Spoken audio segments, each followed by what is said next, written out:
آج یہ 3 موضوعات پر آج بات کرنی ہے۔ فلسفہ حیات، فلسفہ زندگی از روئے قرآن، پھر جو امتحان دنیا میں اللہ تعالیٰ کی طرف سے انسانوں کو پیش آتے ہیں، ان کے بڑے بڑے مواقع اور بڑے بڑے ان میں امتحانات کون سے ہیں، اور ان کی ایک مکمل، کامل، پوری طرح کامیاب شخصیت حضرت ابراہیم علیہ السلام، اور پھر ان کی شخصیت کے حوالے سے نمبر 3 حج اور عید الاضحیٰ کا۔ تو ہم سب سے پہلے شروع کر رہے ہیں، میں نے آیات جو تلاوت کی ہیں وہ اسی پہلے موضوع سے متعلق۔ دیکھیے فلسفہ تخلیق کیا ہے، اس کے 2 حصے ہیں۔ ایک تو یہ کہ اس پوری کائنات کی تخلیق کی کیا علت ہے، کیا غایت ہے، کیا مقصد ہے، کس لیے یہ تخلیق کیا جا رہا ہے۔ اس پر کہیں گفتگو قرآن میں نہیں ہوئی ہے، اور میرے علم کی حد تک کسی صحیح حدیث میں بھی اس موضوع کا ذکر نہیں ہے۔ البتہ ایک حدیث ہے، وہ حدیث جو محدثین کے بڑے کڑے معیار ہے کسی حدیث کو تسلیم کرنے کے ضمن میں، روایت کی شرائط، ان پر تو وہ حدیث پوری نہیں اترتی ہے، لیکن اپنے مفہوم کے اعتبار سے، اپنے اصل مضمون کے اعتبار سے وہ اس درجے اہم ہے کہ اکثر مفسرین کرام نے، متکلمین حضرات نے، سب نے اس سے تسلیم کیا، کوٹ کیا۔ ویسے یہ بات میں نے اس سے پہلے آپ کو اصولاً ایک مرتبہ بتائی تھی، ہر سچی بات کا ثابت ہو جانا ضروری نہیں ہے۔ اگر کوئی حدیث اس معیار پر پوری نہیں اتری، اس کا مطلب یہ نہیں کہ جھوٹی ہے۔ اسی لیے ہمارے ہاں 2 اصطلاحات علیحدہ ہیں، ضعیف اور موضوع۔ موضوع وہ حدیث ہے جو گھڑی گئی ہے، جس کے بارے میں طے کر لیا محدثین نے کہ اس کی کوئی اثر ہے ہی نہیں، کوئی بنیاد ہے ہی نہیں، کوئی جڑ ہے ہی نہیں، یہ تو گھڑ لی گئی، موضوع وضع کی گئی۔ ظاہر بات ہے کہ اس حدیث کی طرف تو ہمیں دلچسپی ہوگی نہیں، نہ اس سے کوئی عقیدے کا مسئلہ طے ہوگا، نہ عمل کا فیصلہ طے ہوگا کہ کوئی شے حلال یا حرام اس حدیث کی روح سے ہو جائے۔ البتہ دوسری حدیث وہ ہے ضعیف ہے، یعنی ضعیف ہے اس معنی میں کہ اس کی سند پوری نہیں مل رہی۔ اب یہ چیز جو ہے میں بتا رہا ہوں آپ کو کہ یہ تو آپ کو دنیا میں ہمیشہ پیش آئے گا۔ آپ کسی وکیل سے پوچھ لیجئے، کوئی مقدمہ ہو ہی نہیں سکتا جب تک کچھ جھوٹ شامل نہ کیا جائے۔ خالص حقیقت کے اوپر کوئی کتنا ہی سچا مقدمہ ہو، اب جیت نہیں سکتا۔ تو کسی شے کا ثابت نہ ہو سکنا روایتاً، یہ اس کی دلیل نہیں ہے کہ وہ موضوع ہے، معاذ اللہ، وہ ضعیف ہے۔ اس ضعیف کا مطلب کیا ہے؟ اس کی بنیاد پر کوئی عقیدہ طے نہیں ہوگا، اس کی بنیاد پر کوئی شرعی حکم نہیں بنے گا۔ باقی اگر اس میں کوئی حکمت کی باتیں ہیں، اگر اس میں کوئی ایسی چیزیں ہیں کہ جو ہمارے لیے قیمتی موتی ہیں علم کے، حکمت کے، تو اس کو اختیار کیا جائے۔ تو اسی طرح کی یہ حدیث ہے کہ، اور حدیث قدسی ہے، اور یہ واحد حدیث ہے کہ جو اس موضوع پر ہے، جو میرے علم کی حد تک یہ کائنات کیوں پیدا کی اللہ نے۔ تو حدیث کیا ہے قدسی؟ کنت کنزا مخفیا فاحببت ان اعرف فخلقت الخلق۔ میں ایک چھپا ہوا خزانہ تھا۔ اب آپ دیکھیے، جب کائنات ابھی نہیں بنائی تھی اللہ نے، اللہ تو تھا، ذات باری تعالیٰ میں ساری صفات موجود تھی، قدرت کاملہ موجود تھی، اس کا کوئی ظہور نہیں تھا، اس کا کوئی پہچاننے والا نہیں تھا۔ کنت کنزا مخفیا، کنز خزانہ، چھپا ہوا خزانہ۔ فاحببت ان اعرف، تو میں نے یہ چاہا کہ مجھے پہچانا جائے، مجھے کچھ لوگ پہچاننے والے تو ہوں۔ فخلقت الخلق، تو میں نے خلق کی تخلیق کی ہے۔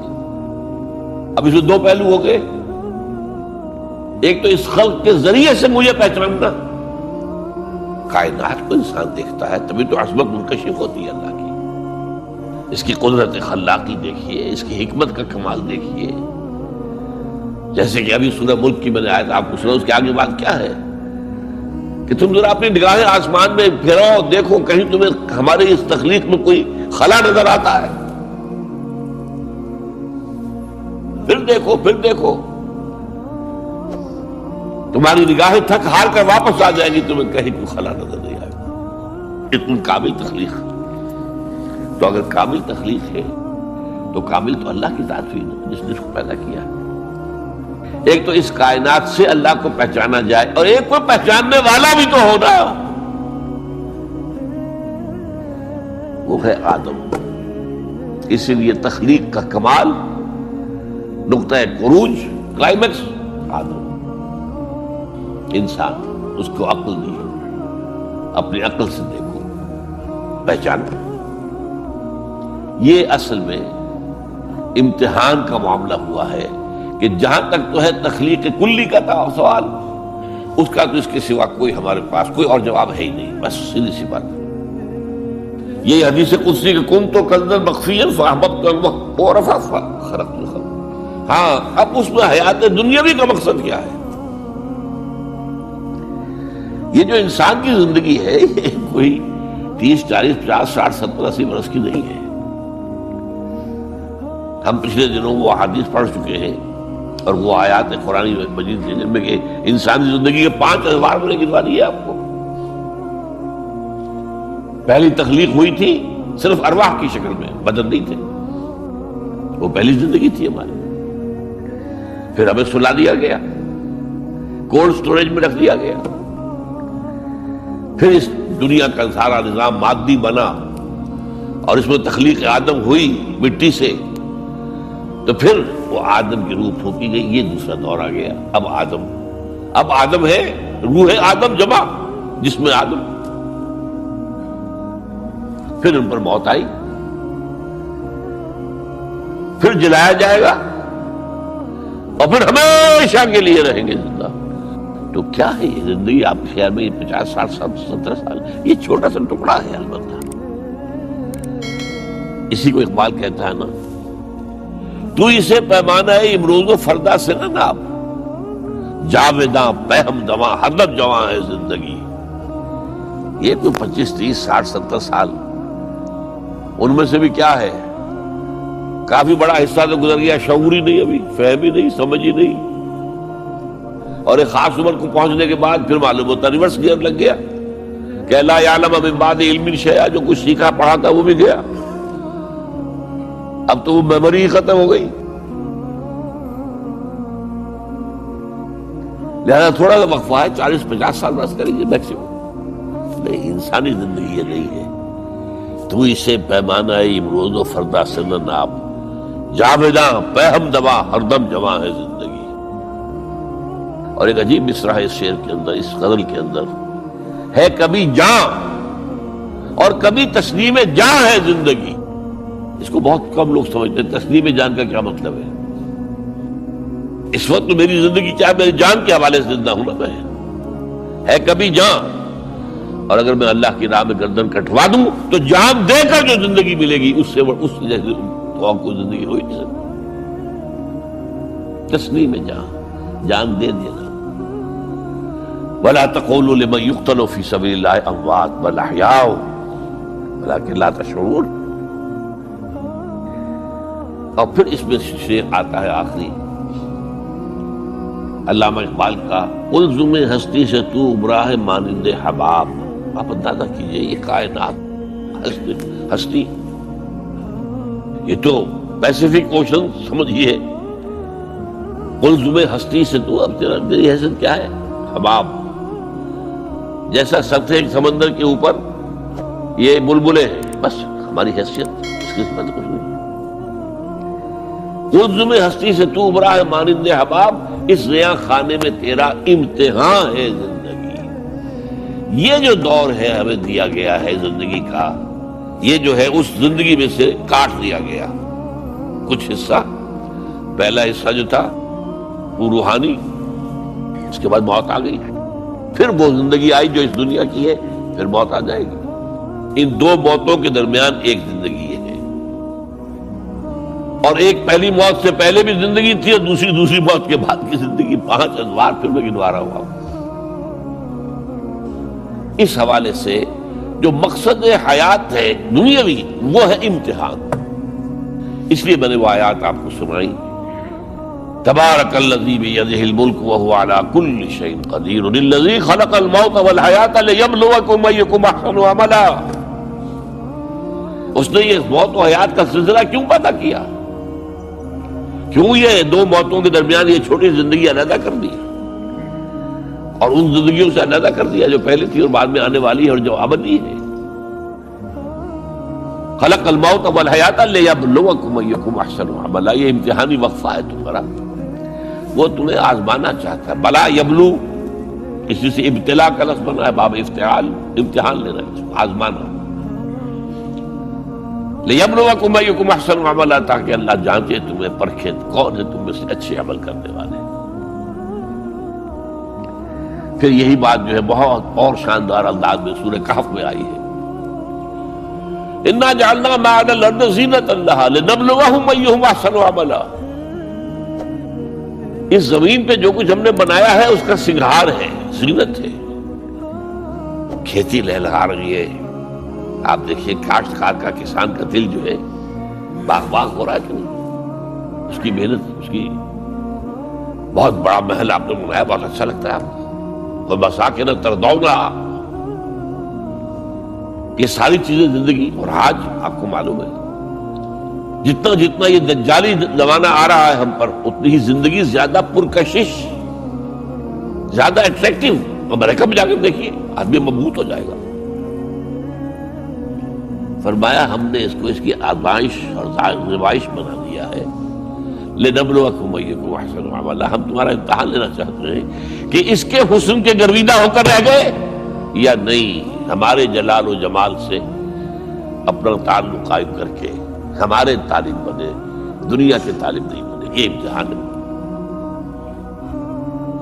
رخ روشن کے آگے شمع رکھ کر وہ یہ کہتے ہیں ادھر جاتا ہے دیکھے یا ادھر پروانہ آتا ہے. یہ امتحان ہے. رخ روشن اللہ کا ہے اور یہ ایک سراب ہے لیکن ہے بہت کشش والا.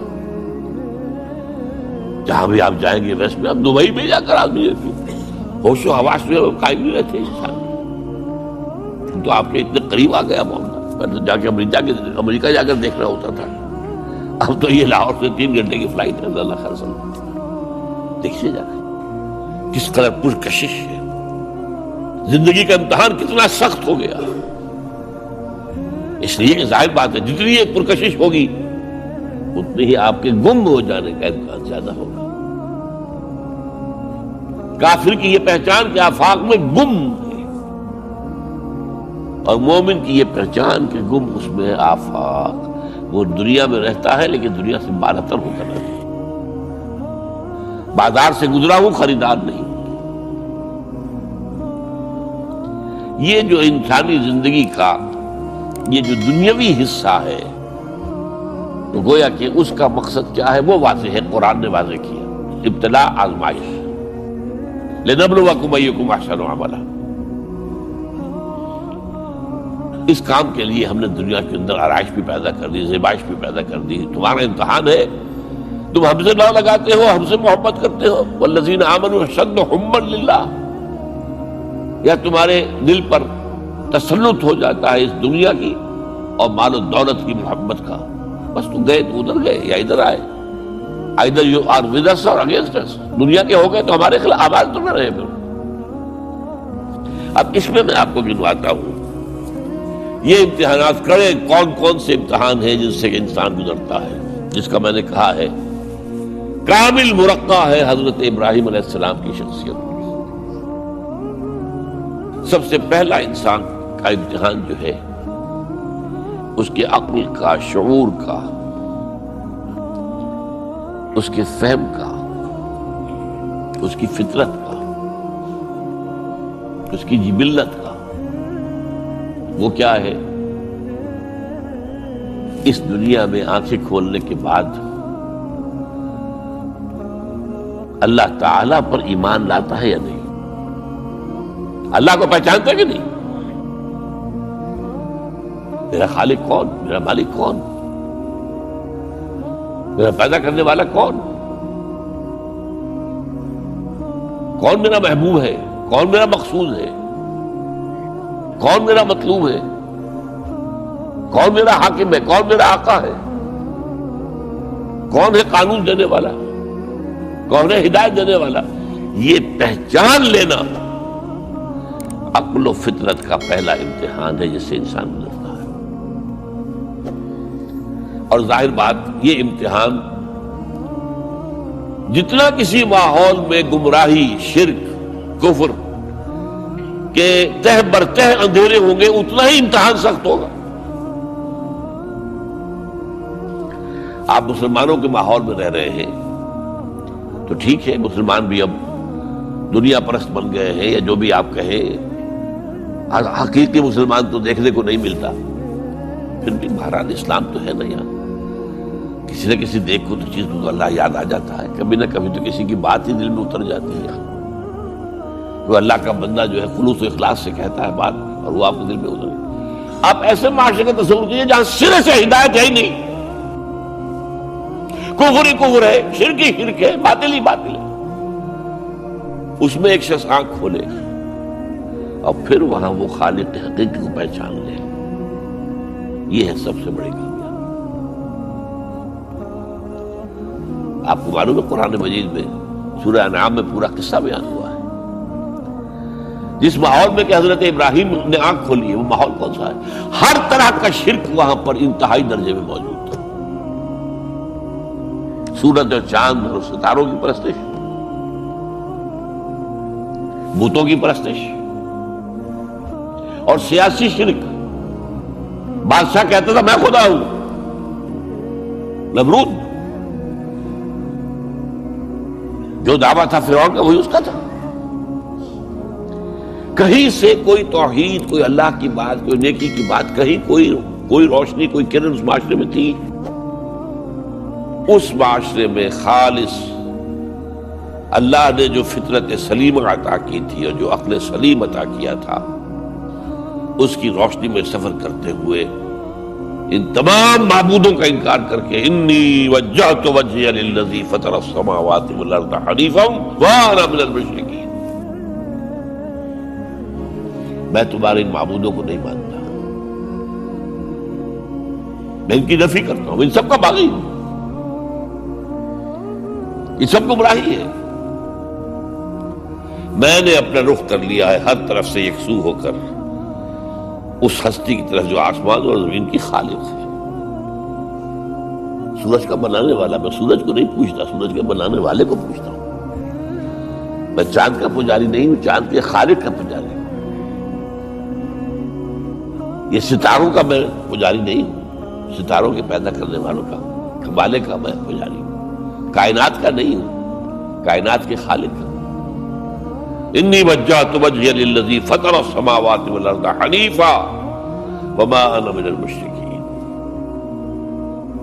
یہ پہلا امتحان ہے. دیکھیے اپنے اوپر قیاس نہ کیجیے. آپ کو اللہ نے پیدا کیا مسلمانوں کے گھر میں، آپ کے ایک کان میں پیدا ہوتے ہی آذان کہہ دی گئی، دوسرے میں اقامت کہہ دی گئی.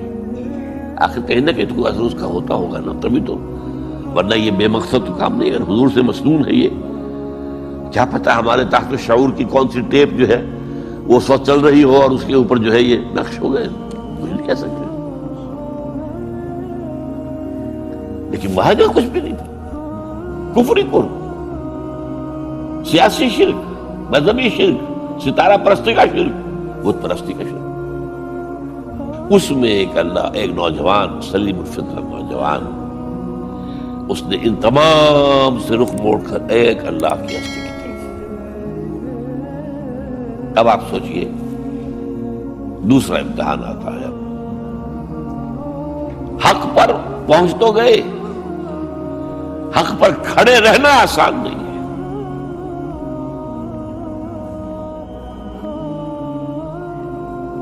اس کے لیے امتحانات آئیں گے،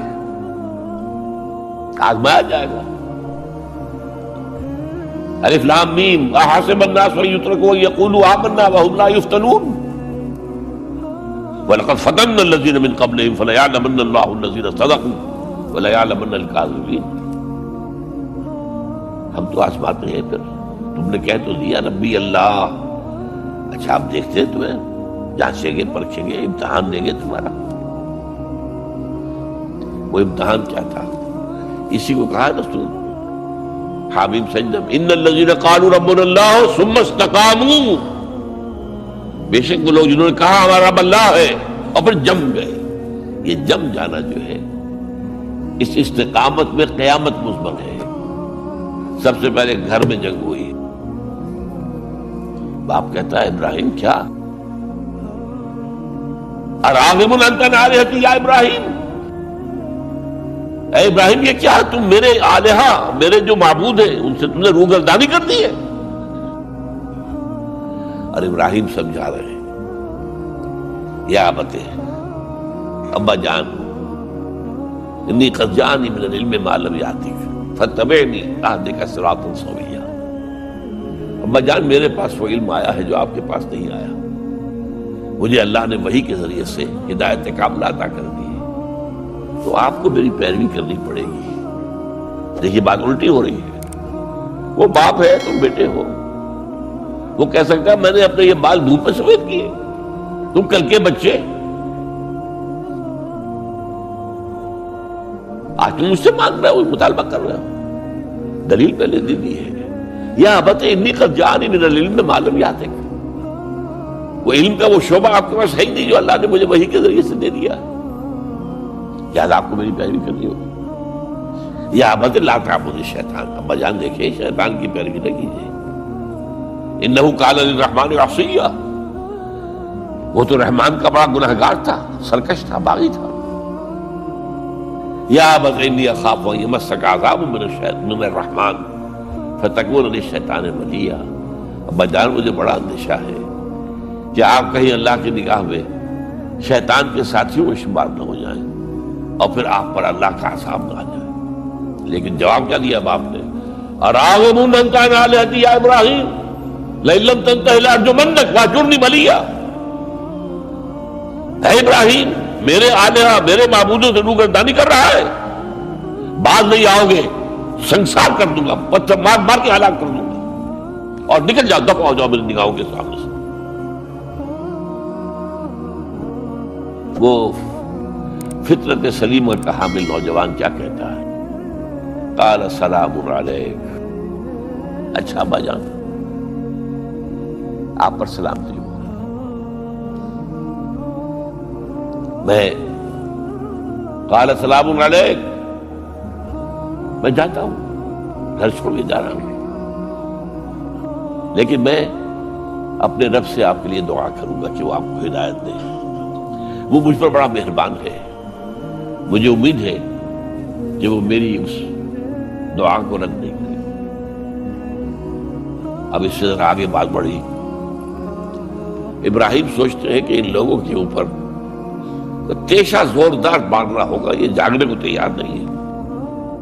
میں ان سے کہتا ہوں تو ہاں کہتے ہیں ہاں ٹھیک تو کہہ رہے ہو تم، لیکن نہیں بھائی یہ ہمارے آباء و اجداد کا دین ہے، اس پہ چلے آ رہے ہیں، کیسے چھوڑ دیں ہم. بات تو تمہاری ٹھیک لگتی ہے ابراہیم، تم بات تو صحیح کر رہے ہو، لیکن سورہ عنکبوت میں فرمایا مودۃ بینکم فی الحیاۃ الدنیا. حضرت ابراہیم نے کہا تم اپنے دنیا کی زندگی کی محبتوں کی وجہ سے جکڑے ہوئے ہو، ورنہ تمہیں معلوم ہے میں نے کھول دیا تم پر کہ یہ سب بکواس ہے، یہ تمہارے عقائد جو ہیں بے بنیاد ہے. لیکن دنیاوی محبتیں یہ تعلق جو ہے تمہیں کھڑا کیے ہوئے ہیں. جب انہوں نے دیکھا کہ ان پر اس اقبال کا شعر ہے کہ پھول کی پتی سے کٹ سکتا ہے ہیرے کا جگر، مرد ناداں پر کلام نرم و نازک بے اثر. مرد ناداں پر کلام نرم و نازک، اس کے اوپر تو وہ ہتھوڑا چلانا پڑتا ہے. وہ ہتھوڑا چلانے کی سوچی. ان کا کوئی تہوار آ رہا تھا جس میں جا کے باہر میدان میں جا کے کوئی پوجا کرنی تھی کسی خاص ستارے کی، اور پورا شہر خالی ہو جانا تھا. حضرت ابراہیم نے کہا میری طبیعت تو ٹھیک نہیں، میں تو آپ لوگوں کے ساتھ نہیں جاؤں گا، آپ جائیے. سب چلے گئے، پورا شہر خالی ہو گیا. اب انہوں نے ہاتھ میں ہتھوڑا لیا، وہ بت خانے میں گھس گئے اور سب بتوں کو توڑ کے چورا چورا کر دیا. لیکن طبیعت میں ایک عجیب قسم کا ایک مٹھاس والا مزاح تھا. تو اس ایک سب سے بڑے بت کو چھوڑ دیا اور اس کے کندھے پر وہ تیشہ رکھ دیا. اب جو وہ رات کو واپس آئے ہوں گے، آپ سوچئے ذرا، آج بھی ہندوستان کے شہر متھرا میں یا بنارس میں کہیں بتوں کے ساتھ کے کوئی حشر کر دے تو کیا قیامت آئے گی. کیا کیا؟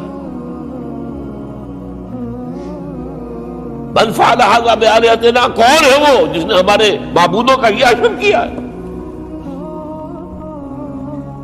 بہت کچھ کر کے کچھ لوگ، ہاں ہم سنتے تھے ایک نوجوان جو ہے وہ کوئی ان کا ذکر کیا کرتا تھا ان بتوں کا کہ ان میں کچھ نہیں ہے، کچھ نہیں ہے، کچھ باغیانہ خیالات کا اظہار کیا کرتا تھا وہ ابراہیم. بلاؤ، حاضر کیا گیا. یا ابراہیم انت فعلت ھذا، کیا اب تم نے یہ؟ مجھ سے کیا پوچھتے، اس بڑے بت سے پوچھو، اس سے پوچھو. بھائی سارے ٹوٹے ہوئے، یہ سالم کھڑا ہے.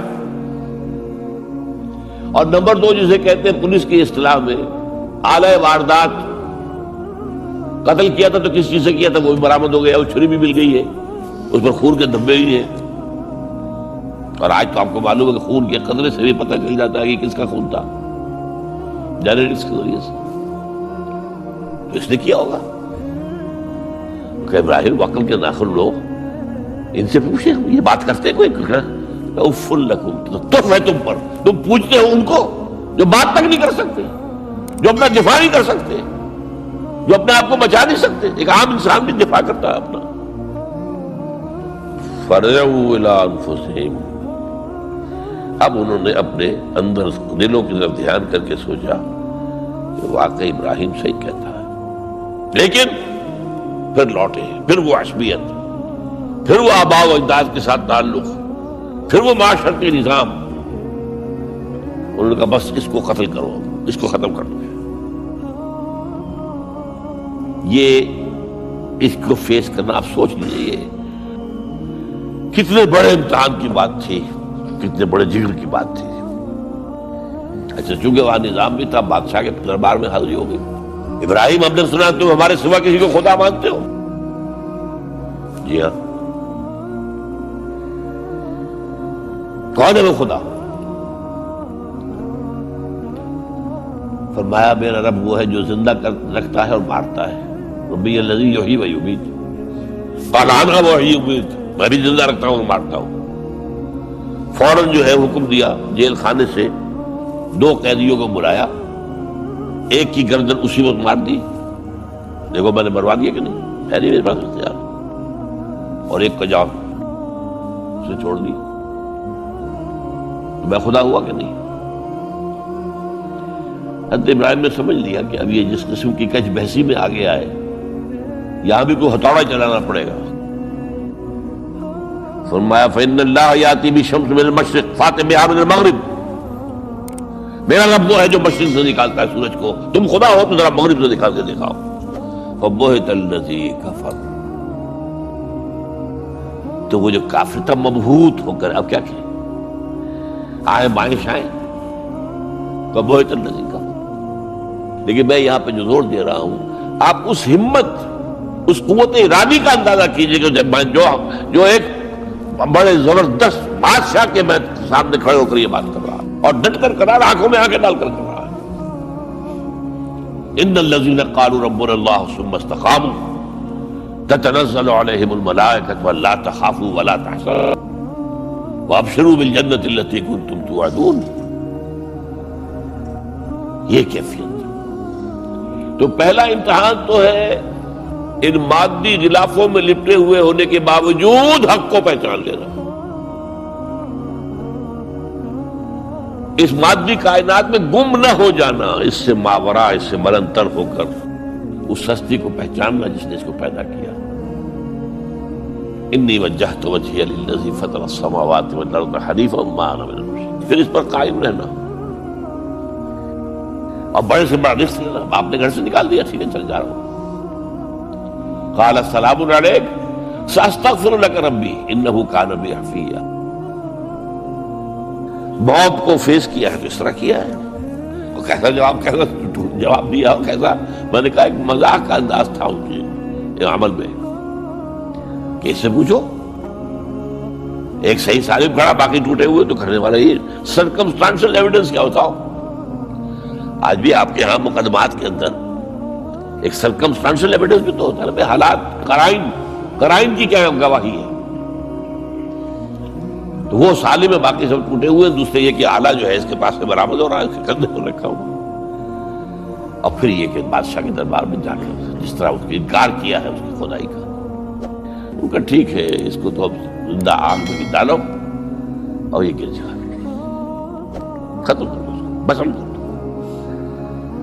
اچھا، اس کے لیے تیاریاں کی گئی ہے، سورہ صافات میں اس کا ذکر موجود ہے۔ تو اب حضرت ابراہیم دیکھ رہے ہیں کہ میرے لیے آگ کا الاؤ تیار ہو رہا ہے بہت بڑا، ایک اوپر مچان بنائی گئی ہے جہاں سے کہ ان کو پھینکنا ہے آگ میں، سب ہو رہا ہے۔ وہ سب یہ کس لیے کر رہے تھے؟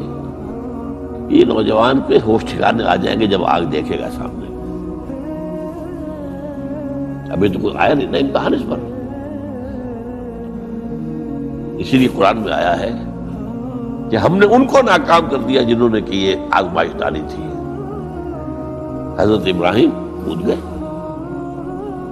اقبال کہتا ہے بے خطر کود پڑا آتش نمرود میں عشق، عقل ہے محو تماشائے لبے بام ابھی۔ دیکھیے یہ دو عقلیں ہیں، یہ سمجھ لیجیے۔ ایک عقل وہ ہے جو پہچان لے، ایک عقل وہ ہے جو آگے چلنے سے روکے۔ دیکھو جواب ٹھیک نہیں، تمہارا کیا کر رہے ہو؟ اپنی جان سے کھیل رہے ہو، جان سے چلے جاؤ گے۔ تو عقل جو ہے ایک معنی میں وہ حقیقت کو پہچاننے میں مددگار ہے، اگرچہ منزل تک نہیں پہنچا سکتی۔ گزر جا عقل سے آگے کہ یہ نور چراغ راہ ہے، منزل نہیں ہے۔ چراغ رکھا ہے تو روشنی تو ہو جائے گی نا، کچھ نہ کچھ دکھا دے گی، بس یہ چراغ راہ ہے، یہ آخری منزل تک عقل نہیں پہچان سکتی۔ یہ تو فطرت انسانی ہے، قلب ہے، روح انسانی ہے، وہ پہچانتی ہے۔ اور عقل گو آستان سے دور نہیں، اس کی قسمت میں پر حضور نہیں، حاضری نہیں ہوتی وہاں۔ اللہ تک پہنچانے والی شے عشق ہے، اللہ کی محبت ہے۔ آگے چلنے سے تو عقل روکتی۔ عقل کا لفظ جو ہے وہ اس سے پہلے یقیناً کئی مرتبہ میں نے یہاں پہ بیان کیا ہوگا۔ عقل کے معنی ہے روکنے والی۔ یہ جو سعودیز جو ہے وہ اپنے سروں کے اوپر ایک باندھتے ہیں، کوئی سنہرے رنگ کا ہوتا ہے، کچھ ہوتا ہے، اس کو اپنے رومال کے اوپر، اس کو اقال کہتے ہیں، اقال۔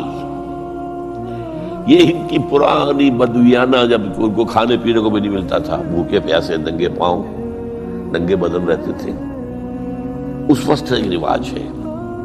ان کی ساری زندگی جو ہے گھومتی تھی اونٹ کے گرد، اونٹی کا گوشت کھا لینا ہے، اونٹی کا دودھ پی لینا ہے، اونٹ کے اوپر سواری کر لینی ہے، اونٹ کی کھال سے جو ہے وہ خیمے بنا لینے ہیں، اونٹ کے بالوں سے اپنے لیے کوئی کمبل بنا، اونٹ ہی اونٹ تھا۔ جیسے ہمارے پنجاب میں جس علاقے کو کہا جاتا ہے جو جانگلی علاقہ، وہ بھینس ہی بھینس تھی، بھینس کا کلچر تھا وہاں، بھینس کا دودھ پی لیا، بھینس کے مکھن سے کھا لیا، لسی سے نہا لیے، اور یہ ساری چیزیں جو ہے بھینس کا گوشت کھا لیا، بھینس ہی بھینس تھی۔ اور کیا تھا؟ یہ مجھ کلچر تھا یہاں کا سارا، یہ جو آپ کے ہاں جانگلی کہلاتے ہیں۔ یہ تو آباد کار آئے ہیں جلندھر سے، ہوشیارپور سے، گرداسپور سے، وہ آباد کاروں نے آ کے پھر یہاں پر جو ہے وہ ساری چیزیں بتائی ہیں، ورنہ یار کس کو جانتے؟ گڑ کی نہیں جانتے، گڑ کس بنا کا نام نہیں جانتے، چینی تو بہت دور کی بات ہے، گڑ نہیں جانتے۔ تو ان کا کیا معاملہ تھا؟ اونٹ ہے۔ اب اونٹ کا یہ ہے کہ جب بدو سواری کر کے جا رہا ہے، ایک جگہ پر اترا ہے، اسے پیشاب کرنا ہے، کچھ اور کرنا ہے، اب اس خطرے سے کہ کہیں اونٹ بھاگ نہ جائے، اس کے ایک گھٹنے کو ایک رسی سے باندھ دیتا تھا۔ اب 3 پاؤں رہ گئے، 3 پاؤں سے اچک تو سکتا ہے، وہ بھاگ تو نہیں سکتا، تو اچک کر وہ اگر کہیں آس پاس درخت ہے، کیکر کا درخت ہے، وہ ناشتہ کچھ کر لے، کھا لے، کوئی حرج نہیں ہے، ایک بھاگے نا۔ تو وہ جو رسی جس سے اونٹ باندھتے تھے، اس کا گھٹنا، وہ اب کیا ہوا، اسے جانا ہے سفر پر دوبارہ، وہ جائے گا، وہ رسی وہاں سے کھول کے سر پہ باندھ دے گا، کاٹ کے رسی کو. یہ اقال. اب وہ سنہری بھی ہوتے ہیں، کیا کیا خوبصورت ہوتے ہیں، لاکھوں روپے کا ہوتا ہے، لیکن تہذیبی پس منظر اس کا یہ ہے. اب ظاہر بات ہے کہ وہ تو روک، اس لیے حدیث میں یہ لفظ آیا ہے. ایک مرتبہ حضور مسجد نبی میں تشریف فرماتے، باہر کوئی بدو آئے صحابی باہر سے، اور انہوں نے اپنے اونٹ کا یا اونٹنی کا گھٹنا نہیں باندھا، اسے ویسے ہی چھوڑ کے اندر آ گئے. حضور نے فرمایا تم نے اس کا گھٹنا کیوں نہیں باندھا؟ جواب دیا میں نے اللہ پر توکل کیا. فرمایا غلط، اعقلھا ثم توکل، پہلے اس کا گھٹنا باندھو پھر توکل کرو. وسائل کا استعمال ترک کر دینا توکل نہیں ہے. ہاں یہ سمجھو کہ وسائل کے ذریعے سے نہیں ہوگا، جو بھی کچھ ہوگا اللہ کی کیے سے ہوگا، لیکن وسائل کا استعمال تو کرنا ہے. وہ توکل اسلام میں نہیں ہے جو رہبانیت کا توکل ہے. بہرحال تو یہ اب جو ہے عقل جو ہے، اب اس وقت جو کہ بے خطر کود پڑا آتش نمرود میں عشق، عقل ہے محو تماشائے لبے بام. ابھی عقل تو وہیں پر کھڑی ہوئی سوچ رہی ہے کودنا چاہیے کہ نہیں کودنا چاہیے، اور ابراہیم کود بھی چکا. لوگ حیران رہے، لیکن اللہ نے اس آگ کو گل و گلزار بنا دیا. قلنا یا نار کونی بردا وسلام علی ابراہیم. اب آیا چوتھا امتحان کہہ لیجیے اس کو. یہ رسولوں کے باب میں اللہ کا قاعدہ ہے، اس قوم کی طرف کسی رسول کو بھیجیں، اگر وہ قتل کرنے پر آمادہ ہو جائے رسول کو، تو پھر وہاں سے ہجرت کی اجازت ہوتی ہے. جیسے حضور جب دارالندوہ میں فیصلہ ہو گیا کہ اب قتل کر دو محمد کو صلی اللہ علیہ وسلم، اس سے پہلے یہ اندیشہ تھا جب تک کہ ابو طالب زندہ تھے کہ چچا سپورٹ پر ہے ابو طالب، اب بنو ہاشم کا وہ سردار ہے، تو یہ ہماری جو ہے ان فائٹنگ ہو جائے گی، ٹرائبل، انٹر ٹرائبل یا انٹرا ٹرائبل کہنا چاہیے، کہ قریش کے اندر ہی آپس میں جب ہم لڑ پڑیں گے تو ہماری جو دھاک بیٹھی ہوئی ہے پورے عرب میں وہ تو ختم ہو جائے گی. A house divided amongst itself cannot stand. یہ وہ چیز تھی جو ابھی تک ان کے ہاتھ رکھے ہوئے تھی. اب ابو طالب مر گئے. اب جو سردار ہے بنو ہاشم کا وہ ابو لہب ہے، وہ حضور کا سب سے بڑا دشمن ہے. لہذا فیصلہ ہو گیا. تب آپ گئے ہیں طائف اور وہاں سے بھی ناکام آئے ہیں. اس کے بعد یہ ہے کہ باقی سب صحابہ کو آپ نے اجازت دے دی چلے جاؤ مدینے، لیکن ابھی آپ منتظر رہے جب تک کہ ایکسپریس پرمیشن نہ آئے. رسول اپنی جگہ چھوڑ نہیں سکتا. بہرحال یہ ایک الگ معاملہ ہے. اس میں تھوڑی سی خطا ہو گئی تھی حضرت یونس علیہ السلام کے ساتھ کہ وہ اپنی قوم کے اس رویے سے دل برداشتہ ہو کر غصے کے اندر بھرے ہوئے ماننے والے نہیں ناہنجار لوگ چھوڑ کر چلے گئے، اگرچہ اللہ کی اجازت ابھی نہیں آئی تھی. یہی وجہ ہے اللہ نے انہیں سزا دی. مچھلی کے پیٹ میں رہے، وہاں وہ استغفار کرتے رہے، لا الہ الا انت سبحانک انی کنت من الظالمین. پھر اس ویل مچھلی نے اگل دیا ان کو اور ساحل کے اوپر رہے. اس کا پورا ذکر ہے قرآن مجید میں. بہرحال تو یہ اب معاملہ آ گیا وطن کو چھوڑنے کا، لہذا ہجرت کی. اب ان قال انی ذاہب الی ربی سیہدین. ٹھیک ہے، تم لوگوں کا حال یہ ہے، میں نے تمہیں ہر طرح سمجھایا، نرم بھی سمجھایا، گرم بھی سمجھایا، تمہارے اوپر ہتھوڑے بھی برسائے اور پھول بھی برسائے، تم کسی طرح ماننے والے نہیں ہو. اب تم میری جان کے دشمن بن گئے ہو تو ٹھیک ہے، پھر میں جاتا ہوں. انی ذاہب الی ربی سیہدین رب ہب لی من الصالحین. ایک دعا اور نکل آئی اس وقت سے، اے اللہ مجھے صالح اولاد عطا فرما. 80 برس سے تجاوز ہو چکی تھی عمر، اولاد نہیں تھی. آپ کے اپنے خاندان سے تین جو اہلیہ تھی، سارا رضی اللہ تعالیٰ عنہ، بانج نہیں ہوئی، اولاد نہیں ہوئی، اللہ کی مرضی. بہرحال حضرت ابراہیم کے ساتھ ہجرت کرنے والوں میں حضرت سارا بھی تھی آپ کی اہلیہ، حضرت لوط بھی تھے آپ کے بھتیجے، اور حضرت لوط کی اہلیہ بھی تھی.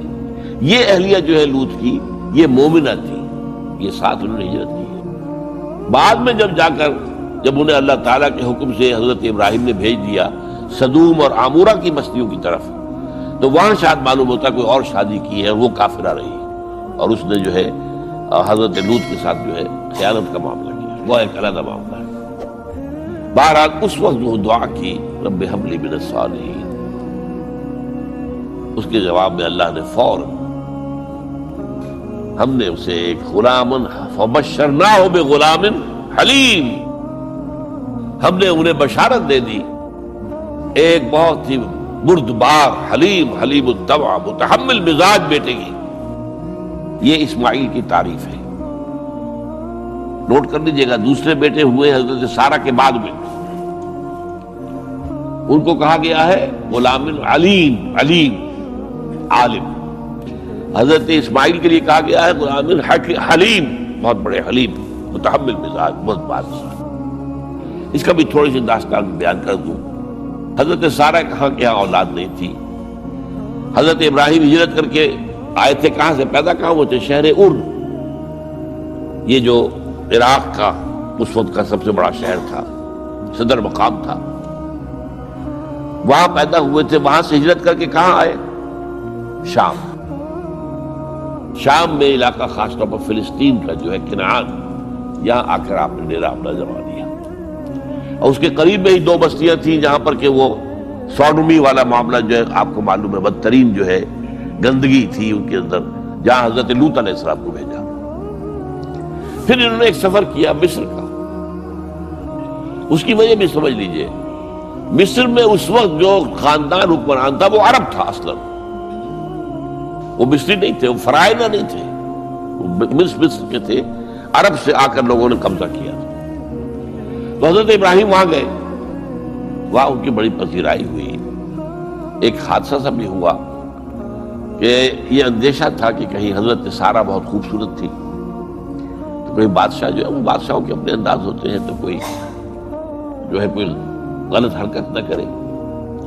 تو کہا کہ سارہ سے کہا کہ میں جب یہ مجھ سے پوچھے گا یہ کون ہے تو میں کہہ دوں گا میری بہن ہے، نہیں میں کہوں بیوی تو پھر تو وہ کہے گا ٹھیک ہے پھر یہ اب میں لیتا ہوں اس کو، بہن ہے۔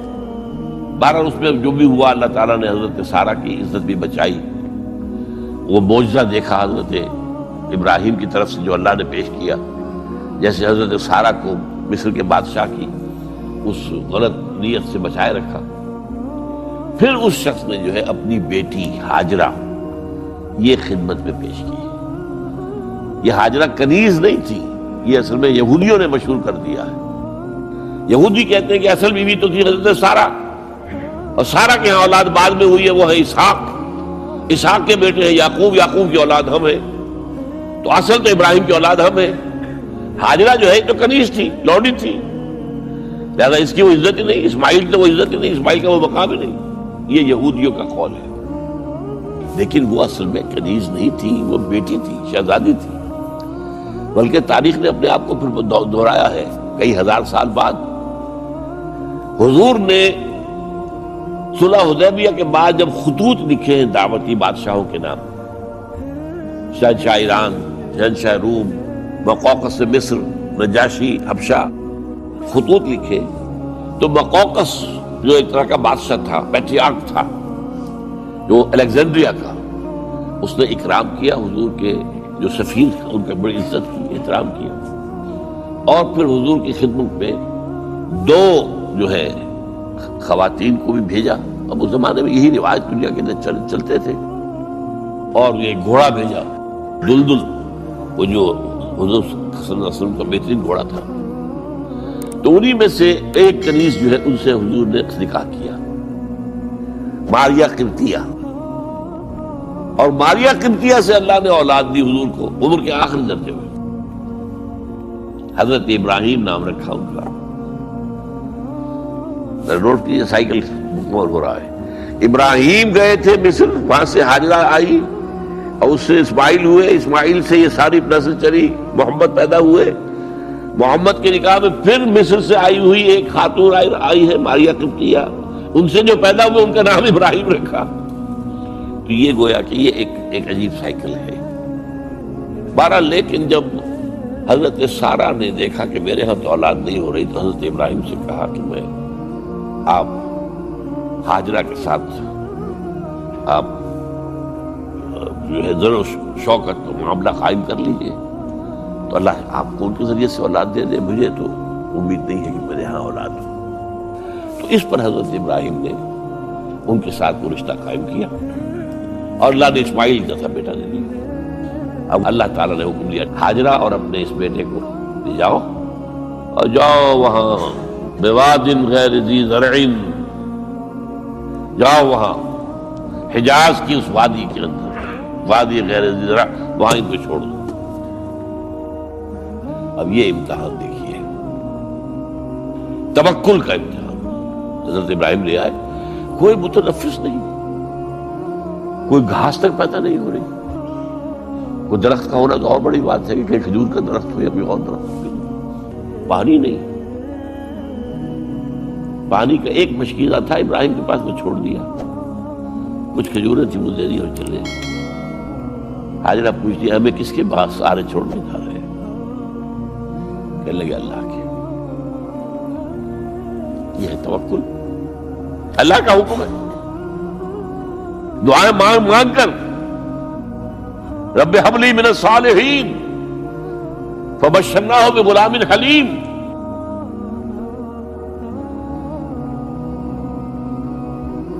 اب وہ بچہ آتے رہتے تھے، چکر لگاتے تھے۔ فلما بلغ معه السعی، جب وہ بچہ اسماعیل ان کے ساتھ بھاگنے دوڑنے کے قابل ہو گیا، کاموں میں ہاتھ بٹا رہا ہے، 13 برس کی عمر ہو گئی ہے، نوجوان۔ اب اندازہ کیجئے 100 برس کی عمر، بوڑھا آدمی، اولاد اب تک ہوئی نہیں تھی، ایک اولاد مانگ مانگ کر دعا سے اللہ سے لی ہے۔ اب آخری امتحان آتا ہے، اس سے آگے کوئی امتحان نہیں ہے۔ اس بوڑھے شخص کی نخل تمنا ہری ہو رہی تھی اپنے بیٹے کو دیکھ کر۔ فلما بلغ معه السعی قال یا بنی انی اری فی المنام انی اذبحک فانظر ماذا تری۔ کہتے ہیں حضرت ابراہیم بیٹے، میں مسلسل دیکھ رہا ہوں خواب میں کہ میں تمہیں ذبح کر رہا ہوں، تو دیکھو غور کرو تمہاری رائے کیا ہے۔ نبی کا خواب بھی وہی ہوتا ہے، اس میں کوئی شیطنت جو ہے، کوئی شیاطین جن و انس کی کوئی مداخلت نہیں ہوتی۔ پھر یہ کہ پے بپے 3 دن، یا بنی انی اری فی المنام انی اذبحک فانظر ماذا تری۔ اب جواب سنیے، وہ حلیم، یا ابت افعل ما تؤمر ستجدنی انشاءاللہ من الصابرین۔ ابا جان کر گزریے جو آپ کو حکم ہو رہا ہے، تومر امرتا نہیں، تومر حکم ہو رہا ہے۔ جب 3 دفعہ آپ کو یہ حکم ہو گیا اللہ کی طرف سے، تو پھر دیر کاہے پہ؟ یا ابت افعل ما تؤمر ستجدنی انشاءاللہ من الصابرین، آپ مجھے انشاءاللہ صابر پائیں گے۔ یہ وہ صابر اور حلیم ہونے کی شان ہے، جان دینے کے لیے تیار۔ اب یہاں بھی دیکھیے کہ یہودیوں نے اتنی تحریفیں کی ہیں۔ وہ ذبیح اللہ حضرت اسحاق کو کہتے ہیں، یہ بعد میں حضرت اسحاق پیدا ہوئے ہیں، 13 سال بعد، 100 برس کی جب عمر کی حضرت ابراہیم کی طرف۔ اب وہ کہتے ہیں کہ ذبیح اللہ جو ہے وہ اسحاق ہے، اسماعیل تھے۔ مروہ پہاڑی، جو مروہ اور یہ موریا، وہاں پر بھی انہوں نے ایک پہاڑی کا نام رکھ دیا مروہ۔ وہ کہتے ہیں یہاں پر اسحاق کو ابراہیم نے ذبح کرنے کی کوشش کی، سب مخلاص۔ ایک بڑی عمدہ کتاب مولانا فراہی رحمۃ اللہ علیہ کی تھی، عربی، پھر اس کا ترجمہ ہوا، الرأی الصحیح فی من هو الذبیح۔ عربی میں کتاب تھی کہ ذبیح کون تھا، اسماعیل یا اسحاق، اس کے بارے میں صحیح رائے کیا ہے، یہ اس کتاب کا موضوع ہے۔ تو انہوں نے تورات کے حوالے سے ثابت کیا ہے۔ اصل میں ہوتا کیا ہے، چور لاکھ چیزیں چھپا بھی جائے اپنی، تو کہیں نہ کہیں کلو چھوڑ جاتا ہے۔ آخر تفتیش ہوتی ہے، پولیس والے بھی جانتے ہیں، کہیں نہ کہیں سے کوئی نہ کوئی کلو جو ہے، اب ساری چیزوں کو سمیٹنا مشکل ہوتا ہے اس کے لیے۔ تو اس کے اندر وہاں قلوب موجود ہے، اسحاق اس کے اندر تورات کے اندر جس سے ثابت ہوتا ہے، انہوں نے ثابت کیا۔ الرأی الصحیح فی من هو الذبیح، اس کا میں نے ترجمہ شائع کیا تھا جب میں نے ابتدا کی ہے لاہور میں آ کر اپنے کام کی 1965 میں، تو دارالاشاعت الاسلامیہ میں نے قائم کیا تھا اپنا ایک دارالاشاعت پبلشنگ ہاؤس، اس سے وہ کتاب شائع کی تھی۔ اب بھی وہ چھپتی ہے، اب وہ اور پبلشر ہیں ان کے، وہ چھاپ رہے ہیں 12۔ تو حضرت اسماعیل جو ہے وہ ذبیح اللہ ہے، اللہ نے جب لٹا لیا، فلما اسلما وتلہ للجبین۔ اب یہاں پر ذرا نوٹ کیجئے، اسلما، جب دونوں نے اسلام کا مظاہرہ کیا، وہ جو میں نے کہا تسلیم، سر تسلیم خم ہے جو مزاج یار میں آئے۔ بوڑھا باپ چھری لے کر تیار ہو گیا ہے اور جوان بیٹا گردن ڈال کر، بس صرف ایک احتیاط کی ہے کہ پیشانی کے بل لٹایا ہے تاکہ چہرہ سامنے نہ رہے۔ چھری چلاتے ہوئے چہرہ اوندا بولتا تلہ للجبین، پیشانی کے بل انہوں نے لٹا دیا اور پھر چھری چلائی۔ لیکن اللہ نے پکار کر کہا، یا ابراہیم قد صدقت الرؤیا انا کذالک نجزی المحسنین۔ اے ابراہیم بس تم نے اپنا خواب پورا کر دیا۔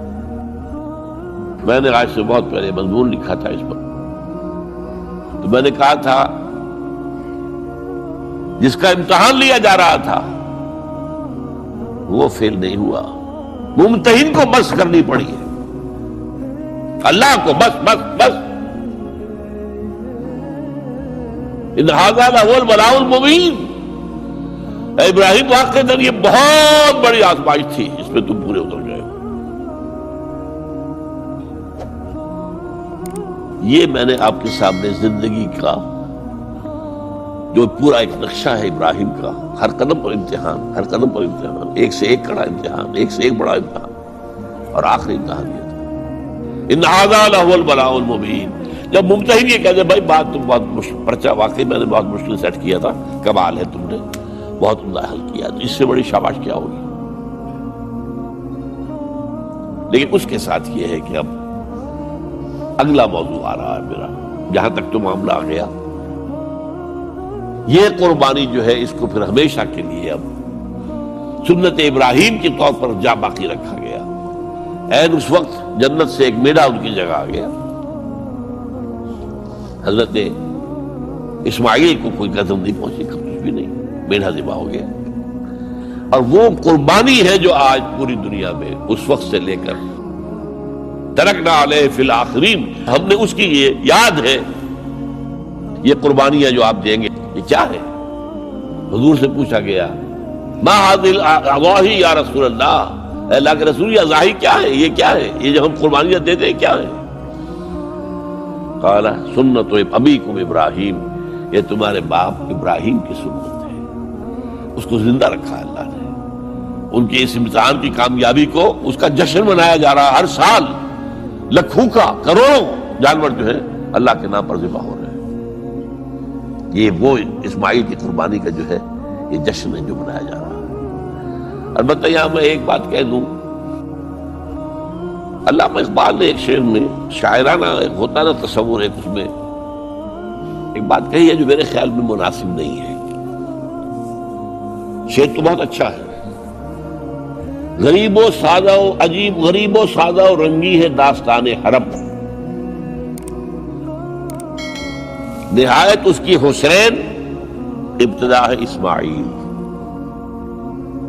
یہ بہت سے لوگوں کو بہت شعر پسند آتا ہے، خصوصاً شیعہ بھائیوں کو تو بہت ہی پسند آئے گا، کہ وہ جو قربانی اسماعیل کی ہو رہی تھی اور نہیں ہوئی تھی وہ قربانی ہے جو حسین کی ہوئی ہے کربلا کے اندر۔ تو غریب و سادہ و رنگی ہے داستان حرم، نہایت اس کی حسین ابتدا ہے اسماعیل۔ میں کہتا ہوں اس میں تو کوئی چیز جوڑ کھانے والی ہے ہی نہیں۔ اسماعیل کو ذبح کرنے والے کون تھے؟ رسول، امام الناس، خلیل اللہ، ابو الانبیاء، اور حسین کو ذبح کرنے والے کوفی، یزیدی، زیادی۔ نمبر 2، اسماعیل تو ذبح نہیں ہوئے، حسین تو ذبح ہو گئے، کیا مناسبت ہے؟ نمبر 3، حضرت اسماعیل نے خود ہی گردن ڈال دی تھی، حضرت حسین تو لڑتے ہوئے ماشاءاللہ بہادری کے ساتھ لڑتے ہوئے جان دیے انہوں نے ایسے تو نہیں گردن ڈال دی تھی، تو کوئی مناسبت نہیں ہے، تو کوئی نہ کوئی تو مناسبت ہونی چاہیے نا۔ تو اس کی میں نے ترمیم کی ہے ایک، اور علامہ اقبال سے جب اگر اللہ نے آخرت میں ملاقات کرائی تو بتاؤں گا، وہ بھی شاید مان لیں گے میری بات کو۔ یہ غریب و سادہ اور رنگی ہے داستان حرم، نہایت اس کی ہے عثمان، ابتدا حابیل۔ یہ حابیل اور قابیل دو بھائیوں کا معاملہ ہوا تھا، دونوں نے قربانی پیش کی، قابیل کی اللہ نے قبول نہیں کی، حابیل کی کر لی۔ غصے میں بھرا ہوا قابیل نے کہا میں تمہیں مار دوں گا اور ہلاک کر دوں گا۔ انہوں نے کہا بھائی جان اب یہ تو اللہ کا کام ہے، کس کی قربانی اس نے قبول کی کس کی نہیں کی، اللہ تو قبول کرتا ہے متقیوں سے، باقی اگر آپ اپنا ہاتھ اٹھائیں گے مجھے قتل کرنے کے لیے، میں اپنا ہاتھ نہیں اٹھاؤں گا۔ میں تو یہ چاہوں گا کہ آپ اپنے گناہ کا بوجھ بھی لے جائیں، میرے گناہ کا بوجھ بھی آپ ہی لے جائیں۔ مجھے قتل کریں گے مظلوم حالت میں تو میرے سارے گناہ بھی آپ کے کھاتے میں پڑ جائیں گے، تو میں تو کامیابی اسی کو سمجھتا ہوں۔ یہ تو آدم کے 2 بیٹوں کا معاملہ ہو رہا ہے کہ نہیں، یہی تو معاملہ ہوا حضرت عثمان کے ساتھ، لاکھوں مربع میل کی حکومت تھی ان کی، لاکھوں فوجی موجود تھے، یہ جو تھے گنتی کے چند لوگ آ گئے تھے، شریف عبداللہ ابن سبا کے پیروکار، وہ تو اجازت اگر دیتے تھے، شام سے مصر سے فوجیں تیار کھڑی ہے اور اجازت مانگ رہی ہے کہ آپ اجازت دیجیے ہمارے ان کا قلعہ کعبہ، نہیں اجازت نہیں۔ اتنی بڑی بات ہے یہ کہ حضرت عثمان کہتے ہیں کہ میں کسی کلمہ گو کا کے خون سے اپنا ہاتھ رکھنا نہیں چاہتا، یہ کچھ بھی ہے کلمہ گو تو ہے، اپنی جان بچانے کے لیے کلمہ گو کی جان لے لوں، جب یہ مجھے مار دیں گے پھر تم ان سے قصاص لینا، یہ پھر تمہارا کام ہوگا، میرا مجھ سے کوئی تعلق نہیں۔ تو وہ ہے کہ جو اصل میں جن کو پھر شہید کیا گیا، اور قابیل نے حابیل کو شہید کیا، تو یہ تو مناسبت ہوئی نا۔ جس طریقے سے اس نے کہہ دیا تھا حابیل نے کہ بھائی جان میں تو ہاتھ نہیں اٹھاؤں گا، آپ جو مرضی کیجیے، اسی طرح حضرت عثمان نے کہا میں ہاتھ نہیں اٹھاؤں گا، میں کلمہ گو کا کسی کا خون اپنے گردن پر نہیں لینا چاہتا، ہاں یہ جب مجھے قتل کر دیں گے پھر تم قصاص لے لینا، یہ اللہ بات ہے۔ تو میں نے اس شعر کو یوں کیا ہے، اب غریب و سادہ و رنگی ہے داستان حرم، پہلا مصرع یوں کا تو ہے، نہایت اس کی ہے عثمان، ابتدا حابیل۔ حضرت اسماعیل تو ہوئے ہی نہیں نہ شہید ہوئے نہ ذبح ہوئے، وہ تو ہوئے ہی نہیں، واقع نہیں، وہ تو ایک امتحان تھا جو اللہ نے لیا اور چھری نے کاٹا ہی نہیں۔ اچھا اب آئیے اس بات کی طرف، اب حضرت ابراہیم کو اللہ تعالیٰ نے ایک نیا پروجیکٹ دے دیا، ٹاسک، اسائنمنٹ، وہ یہ کہ یہ جو بیت اللہ ہے اس کی تعمیر اصلاً کی تھی حضرت آدم نے علیہ السلام۔ چنانچہ سورہ آل عمران میں فرمایا گیا ان اول بیت وضع للناس للذی بمکہ مبارکا وہدی للعالمین، پہلا گھر جو بنایا گیا لوگوں کے لیے وہ ہے کہ جو مکے میں ہے۔ لوگوں کے لیے کیا مانی؟ اللہ کی عبادت کے لیے، توحید کے مرکز کے طور پر۔ ظاہر بات ہے حضرت آدم اللہ کے نبی تھے تو کوئی نہ کوئی نماز کی شکل تو تھی نا ان کے ہاں بھی، ہمارے ہاں بھی ہے، انہوں نے یہ گھر بنایا۔ اس کے بعد سیلابوں میں اور بہت عرصہ گزرنے کے بعد، کیونکہ اس کے بعد جو زیادہ رہا معاملہ انبیاء کا، نبوت کا، وہ رہا ارض فلسطین سے متعلق رہا۔ آپ کو معلوم ہے حضرت اسماعیل کے بعد سے لے کر حضور تک کوئی نبی رسول عرب میں تو آیا ہی نہیں، لہذا یہ ہے کہ یہ جو ہے یہ گھر یہ اس کے بعد جو ہے عرصے تک چونکہ پڑا رہا، حضرت آدم کے بعد پھر سیلاب کی وجہ سے بہہ گیا، عمارت اوپر کی رہ گئی، ختم ہو گئی، بہہ گئی، بنیادیں رہ گئی تھی۔ اس لیے کہ یہ جو حضرات وہاں جاتے ہیں ان کے علم میں ہے کہ اصل میں جو طائف ہے اونچائی پر ہے، پہاڑی مقام ہے، سید افزا مقام ہے، بارش جب ہوتی ہے تو اس کا پانی جو آتا ہے وہ سیل کہلاتا ہے، وہ مکے سے ہو کر گزرتا ہے، جنت المعلا کی طرف سے ڈھلوان ہے، پانی یہاں سے گزرتا ہے، اور یہ مکہ جو ہے کعبہ یہ عین یوں سمجھیے کہ ایک پیالے کے عین نیچے جو ہے باٹم میں وہاں پر یہ کھڑا ہوا ہے، چاروں طرف پہاڑ ہے، تو سیلاب کی راہ گزرتی ہے، تو اس وجہ سے یہاں سے وہ پھر حضرت آدم کا بنایا ہوا گھر جو ہے وہ ختم ہو گیا۔ اب اس کے بعد وَإِذْ بَوَّأْنَا لِإِبْرَاهِيمَ مَكَانَ الْبَيْتِ، جبکہ ہم نے ابراہیم کے لیے نشاندہی کر دی اس گھر کی جگہ کی، کہ لو ابراہیم یہ جہاں تمہارے ہم نے اولاد کو یہاں آباد کروایا تھا، ربنا انی اسکنت من ذریتی بواد غیر ذی زرع عند بیتک المحرم، اب اس گھر کی تعمیر کرو۔ چنانچہ یہ سورہ حج کے 2 رکوعوں کے اندر معاملہ آتا ہے، وَإِذْ بَوَّأْنَا لِإِبْرَاهِيمَ مَكَانَ الْبَيْتِ أَلَّا تُشْرِكْ بِي شَيْئًا وَطَهِّرْ بَيْتِيَ لِلطَّائِفِينَ وَالْقَائِمِينَ وَالرُّكَّعِ السُّجُودِ۔ اب یہ گھر تعمیر کرو ہمارا بیت اللہ، اور اس گھر کے اندر صفائی ستھرائی رکھو، پاک رکھو اس کو، شرک کی آلودگی سے بھی پاک، اور ویسے بھی کوڑا کرکٹ نہ ہو، ڈیر نہ ہو، تاکہ اگر کوئی میرے بندے یہاں آئے رکوع و سجود کے لیے تو ایسا نہ ہو کہ کوڑا پڑا ہوا ہو، بدبو آ رہی ہو، کوئی اور پڑی ہوئی ہو۔ جب یہاں کھڑے ہو یہاں اعتکاف کریں عاکفین، چونکہ اس میں سورہ بقرہ میں جو ہے 2 کا ذکر ہے،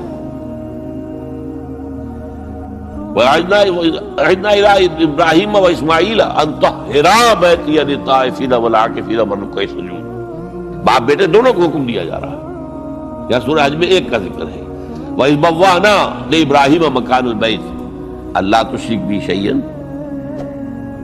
وَطَهِّرْ بَيْتِيَ لِلطَّائِفِينَ وَالْقَائِمِينَ وَالرُّكَّعِ السُّجُودِ وَأَذِّنْ فِي النَّاسِ بِالْحَجِّ، اور ذرا اذان دو، پکارو لوگوں کو، آؤ حج کے لیے۔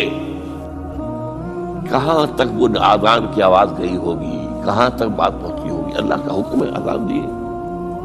اذن فی الناس بالحج یاتوک رجالا وعلی کل ضامر یاتین من کل فج عمیق لیشہدوا منافع لہم، پکارو لوگوں کو حج کے لیے، وہ آئیں، تمہارے پاس پیدل چل کر بھی آئیں گے اور اونٹنیوں کے اوپر بھی آئیں گے، اتنی دور سے آئیں گے کہ اونٹنیاں کمزور ہو جائیں گی، دبلی ہو جائیں گی چل کر، وہ آئیں گے تاکہ وہ دیکھیں اللہ تعالیٰ نے کیا کیا روحانی برکات اس جگہ رکھی ہوئی ہے۔ لِيَشْهَدُوا مَنَافِعَ لَهُمْ وَيَذْكُرُوا اسْمَ اللَّهِ فِي أَيَّامٍ مَّعْلُومَاتٍ عَلَىٰ مَا رَزَقَهُم مِّن بَهِيمَةِ الْأَنْعَامِ، اور یہاں پر آ کر وہ ہمارے حضور میں قربانی پیش کرے، ہمارے وہ حیوان جو ہم نے بنائے ہیں، ہم نے بنائے، ان کو پیش کرے، ان کا خون بہائیں، نہر کرے ان کا، اور پھر فَكُلُوا مِنْهَا وَأَطْعِمُوا الْبَائِسَ الْفَقِيرَ، پھر اس قربانی میں سے خود بھی کھاؤ اور جو فقیر ہے مساکین ہے ان کو بھی دو اور بانٹو۔ یہ ہے وہاں سے جو حج چلا ہے اور وہ چل رہا ہے آج تک، اللہ کا شکر، حج میں وقفہ نہیں آیا۔ ایک زمانہ تھا بدامنی کا، تھوڑا سا زمانے میں آ کر فاطمیوں نے حملہ کیا ہے اور یہاں سے حجر اسود بھی نکال کر لے گئے ہیں، اور تھوڑے عرصے کے لیے انہوں نے اپنی خلافت بھی قائم کی ہے مصر کے اندر، لیکن یہ کہ عام طور پر یہ سلسلہ چلا آ رہا اللہ کے فضل و کرم سے، 30 لاکھ آدمی حج کر رہا ہے۔ یاتو کا رجالن، اب رجالن تو کوئی بھی نہیں آتا ہوگا، اب تو کاروں میں آتے ہیں، بسوں میں آتے ہیں، بڑے بڑے ٹرکوں میں آتے ہیں، بڑے اور ہوائی جہازوں سے آتے ہیں، لیکن یہ کہ یاتو کا رجالن وعلی کل ضامر یاتین من کل فج عمیق لیشہدوا منافع لہم، یہاں آ کر منفعت نفع کی چیزیں۔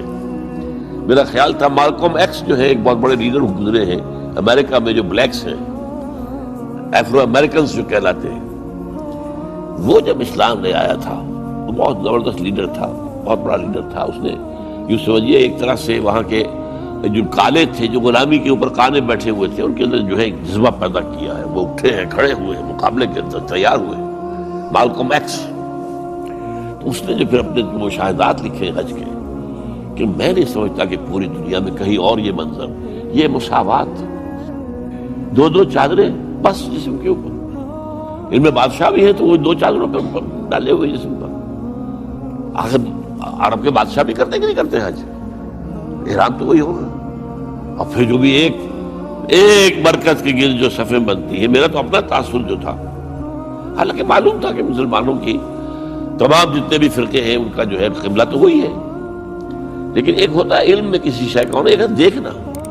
1962 میں جب پہلی مرتبہ اللہ نے یہ شرف عطا کیا اور میں نے دیکھا عجیب وہ منظر ہوتا ہے وہ دائرے کے اندر، اور یہ کوئی رکھنا نہیں پڑتا، نماز ایک سب مل کر پڑھ رہے ہیں، ایک ہی نماز پڑھ رہے ہیں. اور ایک نقطہ میرے سامنے وہ آیا تھا جو انہوں نے 12 بیان کیا ہے، اور حیران ہوئے لوگ جنہوں نے کبھی سوچا نماز کے اندر اتنا اختلاف 1400 برس کے بعد بھی نہیں ہے کہ جس سے ڈرل ٹوٹ جائے. یہ رکوع سجود سب کا ساتھ ہو رہا ہے. فرض کیجئے کسی فرقے کے نزدیک یہ ہوتا کہ ہر رکعت میں رکوع ایک ہے تو سجدہ بھی ایک ہے، یہ سجدے 2 کیسے کر لیے تم نے؟ اب یہ کہ وہ تو ایک سجدہ کر کے کھڑا ہو جاتا، اور جس کے نزدیک 2 سجدے وہ بھی دوسرا سجدہ کرتا، ٹوٹ گئی، پیریڈ تو ختم ہو جاتی. اگر کسی کے نزدیک یہ ہوتا کہ جیسے سجدے 2 ہیں رکوع بھی 2 ہیں، وہی بات ہو جاتی. کہ کچھ لوگ تو رکوع کرنے کے بعد دوسرا رکوع کرتے ہیں، کچھ لوگ جو ہے وہ سجدے میں یہ نادا گر گئے سجدے میں جب وقت قیام آیا وہ یہ سمجھیں گے. یہ عجیب بات ہے، پوری دنیا اور 1400 برس سے زائد عرصہ گزر گیا، اور اس نماز نہ تو نماز کے اندر کوئی فرق آیا ہے اتنا کہ مل کر نہ پڑھ سکے.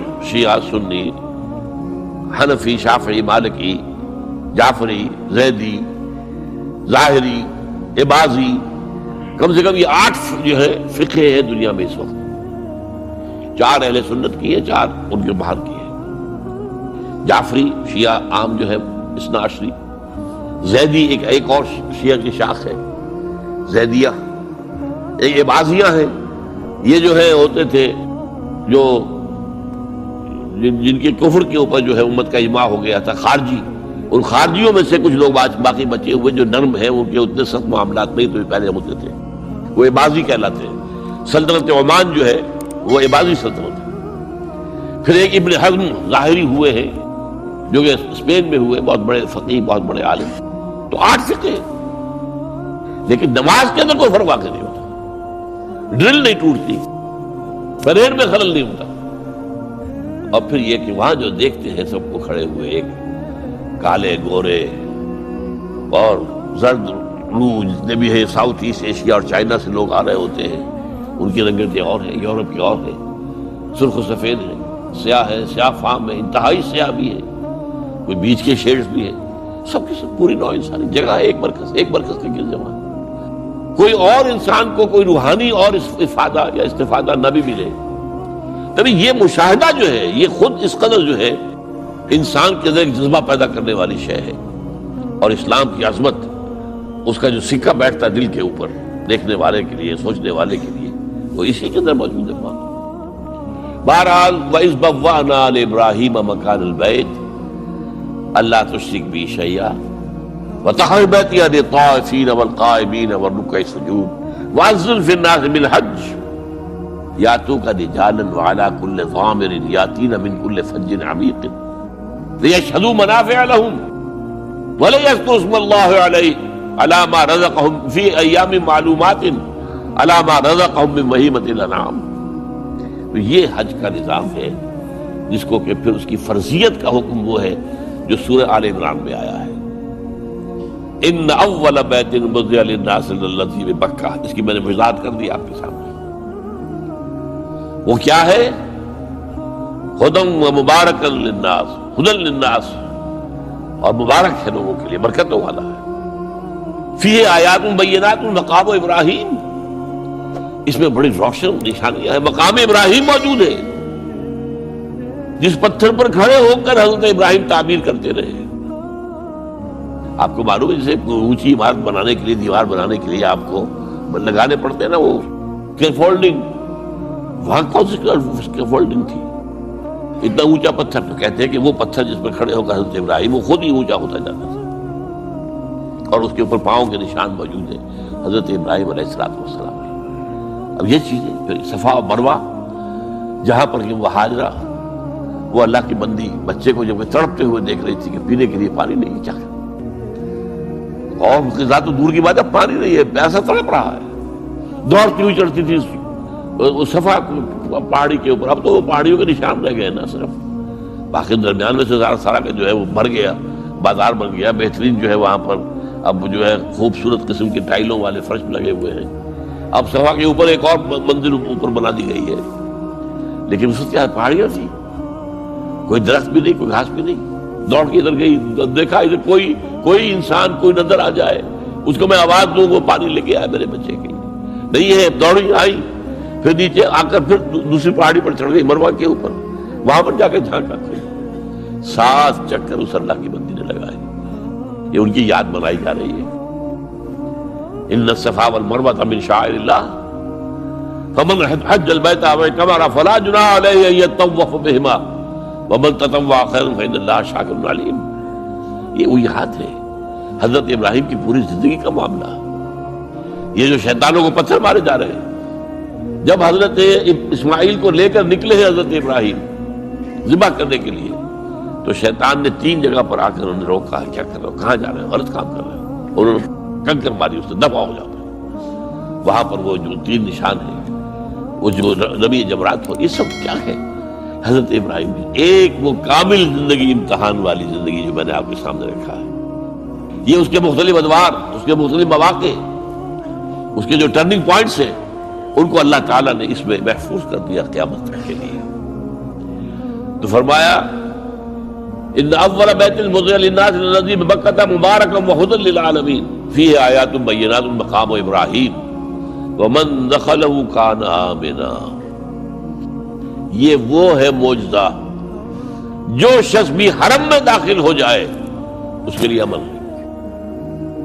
بدترین دور بد امنی کا جو ہوتا تھا عربوں کے اندر, اس میں بھی اگر فرض کیجئے کہ آپ کے والد کو کسی نے قتل کیا تھا, اور عرب کے اندر پھر اس کا انتقام لینا جو ہے وہ لازم تھا. وہ ڈھونڈتا پھر رہا ہے اب آپ کے والد کے قاتل کو, کہیں نہیں مل رہا ہے. اب اسے نظر آ گیا حرم کے اندر وہ ہے, وہاں وہ کچھ نہیں کہے گا, اسے کچھ نہیں کہے گا. یہ امن کی جگہ, دارالامن ہے. وہذا البلد الامین لا اقسم بهذا البلد, هذا البلد جو ہے مکہ بلد الامین ہے, تو امن والا. من دخلہ کان آمنا وللہ علی الناس حج البیت من استطاع الیہ سبیلا.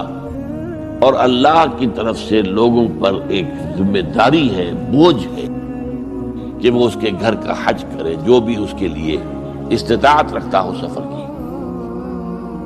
اگر اس کے پاس سفر کا خطرہ موجود ہے, اور جو غیر حاضر رہے گا, پچھلے دنوں میں تو 4 مہینے لگتے تھے, اب تو 40 دن عام طور پر ہے, اور جو ہوائی جہازوں سے جاتے ہیں وہ تو 8-10 دن کے اندر حج کر کے واپس بھی آ جاتے ہیں. لیکن یہ ہے کہ پہلے جاتے تھے, اور پہلے تو یہ ہوتا تھا کہ جو چلا گیا سمجھیے اس کا واپس آ جانا جو ہے وہ ایک نئی زندگی ہے, کیونکہ بدامنی ہوتی تھی وہاں پر جو ہے. جب تک یہ سعودی حکومت نہیں بنی تھی تو وہاں بدامنی تھی, حاجیوں کے قافلے لوٹ لیے جاتے تھے, حاجی قتل ہو جاتے تھے. انہوں نے آ کر کم سے کم یہ کیا کہ امن و امان قائم کیا, اسلامی سزائیں رائج کی. جس بستی کے پاس قتل ہوا ہے, اگر وہاں کے لوگوں کو سب کو جمع کر لیتے تھے, سارے بڑے چودھری لوگ, یا تو تم تلاش کر کے بتا دو کون قاتل ہے, ورنہ تم سب کو قتل کر دیا جائے گا, تو وہ قاتل حاضر کر دیتے تھے. اب کون قتل کرے گا؟ اب اس طریقے اسلامی سزاؤں کا معاملہ تو یہ ہے. تو اس حوالے سے اب وہاں پہ امن ہے بالکل, کوئی چوری چکاری بھی نہیں. البتہ ہمارے اب بہت سے لوگ جو وہاں پر ورکرز مزدوروں کی حیثیت سے جا کر رہ گئے ہیں, وہ کرتے ہیں کام, غلط کام کرتے ہیں. ورنہ وہاں نہ چوری تھی نہ کچھ نہیں تھا, کچھ نہیں, بالکل نہیں. سن 62 کے تک کا دور میں دیکھ کر آیا, کچھ نہیں تھا. بلکہ ہمارے جو معلم تھے انہوں نے ایک خاص وقت میں کہا کہ بھائی اب ذرا خیال کر لینا, اپنے بٹوے وغیرہ سنبھال کے رکھنا. اب یمنی آ گئے, فیہ حرامی, وہ اس میں چور کو حرامی کہتے ہیں, یعنی حرام خور.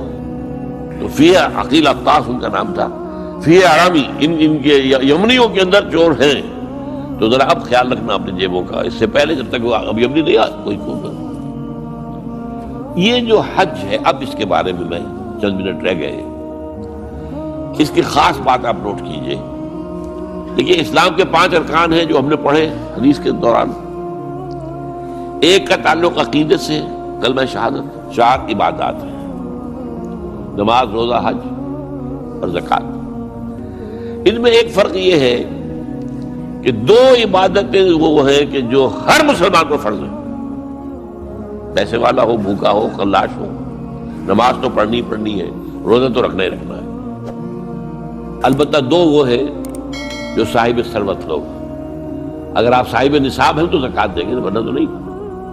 اور یہ کہ حج بھی آپ کریں گے اگر آپ کے اندر استطاعت ہے کہ آپ اپنی غیر حاضری کے وقت کے لیے بھی اپنے گھر والوں کے پاس چھوڑ کر جائیں ان کے لیے نان نفلے کے لیے، تب وہ فرض ہوگا، ورنہ فرض نہیں۔ ایک اعتبار سے کیا ہے کہ نماز اور زکوٰۃ کا تو بے پناہ ذکر ہے، بار بار ہے، بار بار ہے، بار بار ہے، بار بار ہے۔ حج کا صرف 3 مقامات پر ذکر ہے، 2 رکوع ہے سورہ حج کے، 2 رکوع ہے سورہ بقرہ کے، اور 3-4 آیتیں جو ہے جو ابھی میں نے آپ کو پڑھ کر سنائی ہے یہ سورہ آل عمران کی۔ اور جو صوم ہے اس کا تو پورا کا پورا ذکر ایک رکوع میں، وہ پچھلے دنوں ہم تفصیل کے ساتھ اس کا مطالعہ کر چکے ہیں، 6 آیات اور سارا اس کے اندر معاملہ آ گیا۔ ان دو کے ساتھ 2 عیدیں جوڑ دی گئی، ان دونوں کی جو ایک طرح سے حیثیت کچھ نماز اور زکوٰۃ کے مقابلے میں کچھ کم پڑتی نظر آئی، تو ہماری 2 عیدیں، عید الفطر رمضان کے ساتھ اور عید الاضحیٰ حج کے ساتھ۔ اور اس میں خاص بات نوٹ کیجئے، حج وہ عبادت ہے جو ایک مقام پر ہوتا ہے، ساری دنیا میں تو نہیں ہو سکتا۔ وہاں تو ساری دنیا سے لوگ چل کر آئیں گے تو حج کریں گے، وہاں آنا پڑے گا وہاں۔ لیشہدوا منافع لہم، آئے پیدل آئے، اونٹنیوں پر آئے، جہازوں پر آئے، جیسے بھی آئے جہاں آئے۔ اس کے اندر یہ کیا ہے کہ اس کا ایک جو رکن تھا قربانی، اسے وسعت دے دی گئی پوری دنیا میں۔ حج وہاں، قربانی ہم یہاں کر رہے ہیں۔ حج تو یہاں نہیں ہو سکتا، یہ قرآن کی قربانی کے ذریعے سے اس کی ایک برکت کو، اس کی ایک شان کو، اس کی ایک کیفیت کو جو ہے اس کو گویا کہ یونیورسلائز کر دیا گیا پوری دنیا میں، جہاں بھی مسلمان ہیں قربانی دیں۔ سنت ابیکم ابراہیم، تمہارے باپ ابراہیم کا طریقہ ہے، اس نے اپنے بیٹے کو قربانی کے لیے کرنے کے لیے تیار ہو گیا تھا۔ تم یاد کرو، اب یہاں میں اس لیے ذکر کر رہا ہوں اس کا کہ اس وقت اگرچہ یہ بات ہوئی ہے کہ جس قدر زور پہلے تھا قربانی پر اسلام کے اندر، اسلامی نظام میں، اسلام میں آ کر اتنا نہیں رہا ہے، اس لیے کہ یہودیوں کے ہاں تو قربانی تھی ہی صرف قربانی، لہذا وہ قربان گاہ کہلاتا تھا، جو ان کا جو ہے خیمہ ہوتا تھا عبادت کا، قربان گاہ۔ اور جو یروشلم میں جو ان کا جو مسجد تھی، جو ہیکل سلیمانی، وہ بھی قربان گاہ، قربان دیتے تھے۔ سب سے بڑی عبادت یہی تھی۔ نماز کا معاملہ اتنا اہم نہیں تھا جتنا کہ امت مسلمہ میں آگے ہوا ہے۔ ہمارے ہاں کیا ہوا ہے کہ حج کا جو ہے معاملہ، حج کے موقع پر قربانی، اس میں خاص نکتہ میں آپ کو یہ بتا دیتا ہوں کہ ہمارے یہاں منکرین حدیث ایک ایسا طبقہ رہا ہے جو قربانی کے خلاف، یہ ضیاع ہوتا ہے، گوشت ضائع ہوتا ہے، فلاں ہوتا ہے، پیسے ضائع ہوتے ہیں، اس سے غریب کو کسی کو دے دو پیسے۔ قربانی کی جگہ قربانی ہی ہوگی، کوئی اور شے نہیں ہو سکتی۔ اور ضائع کہاں ہوتا ہے؟ یہاں کہیں ضائع ہوتا ہے گوشت؟ ایک بوٹی تک ضائع نہیں ہوتی، اس کی کھالیں ضائع نہیں ہوتی، اس کے روزے ضائع نہیں ہوتے۔ اب تو کوئی چیز آپ چھوڑتے ہی نہیں کہ جو اس کی استعمال نہ کر دیتے۔ اب اس کا خون بھی جو ہے وہ جمع کر کے جو ہے وہ مرغیوں کی جو خوراک ہے اس میں شامل کیا جاتا ہے، کوئی شے ضائع نہیں ہوتی۔ ہاں وہاں ضیاع ہوتا تھا، لیکن ایک دور تک بات کیا تھی کہ اس جگہ کے رہنے والوں کے پاس ذریعہ معاش کی اور تھا ہی نہیں۔ بھیڑیں بکریاں پال لی تو ان کو اچھی قیمت مل جاتی تھی قربانی کے لیے جب حاجی آتے تھے، یہ ان کا معاش کا ایک سپورٹ ہوئے۔ چلے آ رہے ہیں بکرے، حبشہ سے آتے تھے، جیسے ہمارے یہاں ڈیرہ غازی خان سے آ رہے ہیں، کہیں اور سے آ رہے ہیں، یہ قربانی کے جانور آتے تھے۔ پھر یہ کہ وہاں کے لوگ جو ہے وہ اس قربانی کی گوشت کو سکھا کر پورا سال کھاتے تھے۔ ان کے پاس تھا کیا؟ یہ للے تللے تو نہیں تھے جو آج ہیں، یہ تیل کی دولت ہے جس کی وجہ سے جو ان کے یہاں عظیم انقلاب آ گیا ہے وہ آپ کو معلوم ہے۔ لیکن یہ تو 100 سال کے اندر اندر کی بات ہے، اس سے پہلے کیا تھا؟ یہاں کچھ بھی نہیں تھا۔ حاجی ہی جا کے صدقہ خیرات بھی کرتے تھے وہاں پر، حاجی ہی جو ہے وہ قربانی بکرا خرید رہے ہیں تو وہاں کے لوگوں کو نفع ہو رہا ہے۔ پھر وہ گوشت کتنا کھا جائے گا حاجی؟ وہ تو ظاہر بات ہے وہی کھاتے تھے، وہ کھڑے رہتے تھے۔ میں نے خود سن 62 کے اندر دیکھا ہے کہ کھڑے رہتے تھے، بدو لوگ آ کر، اور جو بھی جانور دیکھا اس کو فوراً جو ہے وہ لے گئے۔ وہ تو زیادہ ہم لوگ جو کرتے تھے وہ جلدی سے اس کی وہ کھال اتروائی اور کلیجی نکال کے لا کے جو ہے وہ اس کو بھون کر کھا لیا اپنے کیمپ کے اندر۔ اور اس وقت تک یہ تھا کہ مینا کے اندر کیمپ بھی ایسے ہوتے تھے، کھلے کھلے جگہ، بڑے جو ہے گوشت پک رہے ہیں اور کھا رہے ہیں۔ اب تو وہاں جگہ ہے ہی نہیں سرے سے، نہ معلوم کتنی چوڑا کرتے جا رہے ہیں، کئی پہاڑ کاٹ دیے تاکہ یہ مینا کی وادی چوڑی ہو جائے اور چوڑی ہو جائے اور چوڑی ہو جائے، لیکن وہ تو ظاہر بات ہے کہ اب جو بڑھتا جا رہا تعداد کا معاملہ۔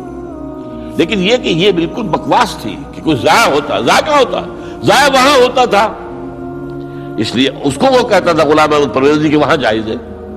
بھئی وہاں تو تم جو جس کو جائز کہہ رہے ہو تو ضائع ہونے کا تو اگر معاملہ تھا تو وہاں تھا۔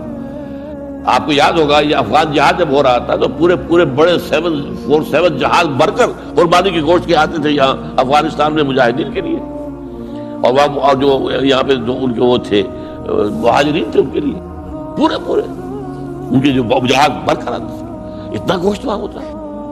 تو اس اعتبار سے لیکن اصل میں کیا کیا ہے، اب وہاں قربانی جو ہے وہ صرف ایک قسم کا حج کرنے والے کا فرض ہے۔ حج 3 طرح کا ہے، افراد، قران اور تمتع۔ افراد یہ ہے کہ آپ نے حج کا احرام باندھا، اب وہاں جا کر آپ کوئی تمتع نہیں کریں گے، یعنی کوئی عمرہ نہیں کریں گے، وہی احرام باندھے رکھیں گے، 8 ذی الحجہ تک جائیں گے، اس کے بعد مکے جائیں گے، وہاں سے منا اور عرفات آ کر پھر واپس آ کر جو ہے یہ افراد کہلاتا ہے، اس کے اوپر قربانی فرض نہیں ہے۔ قران یہ کہلاتا ہے کہ آپ گئے، آپ نے عمرہ کر لیا لیکن احرام نہیں کھولا، وہی احرام چلتا رہا یہاں تک کہ آپ پھر 8 ذی الحجہ کو وہاں سے نکلے اور پھر سارے مناسک ادا کر کے پھر آ کر آپ نے کھولا، اس میں بھی قربانی فرض نہیں ہے۔ ہاں جنہوں نے تمتع کیا، تمتع اسے کہتے ہیں کہ ایک ہی سفر میں آپ دونوں مزے لوٹ رہے ہیں۔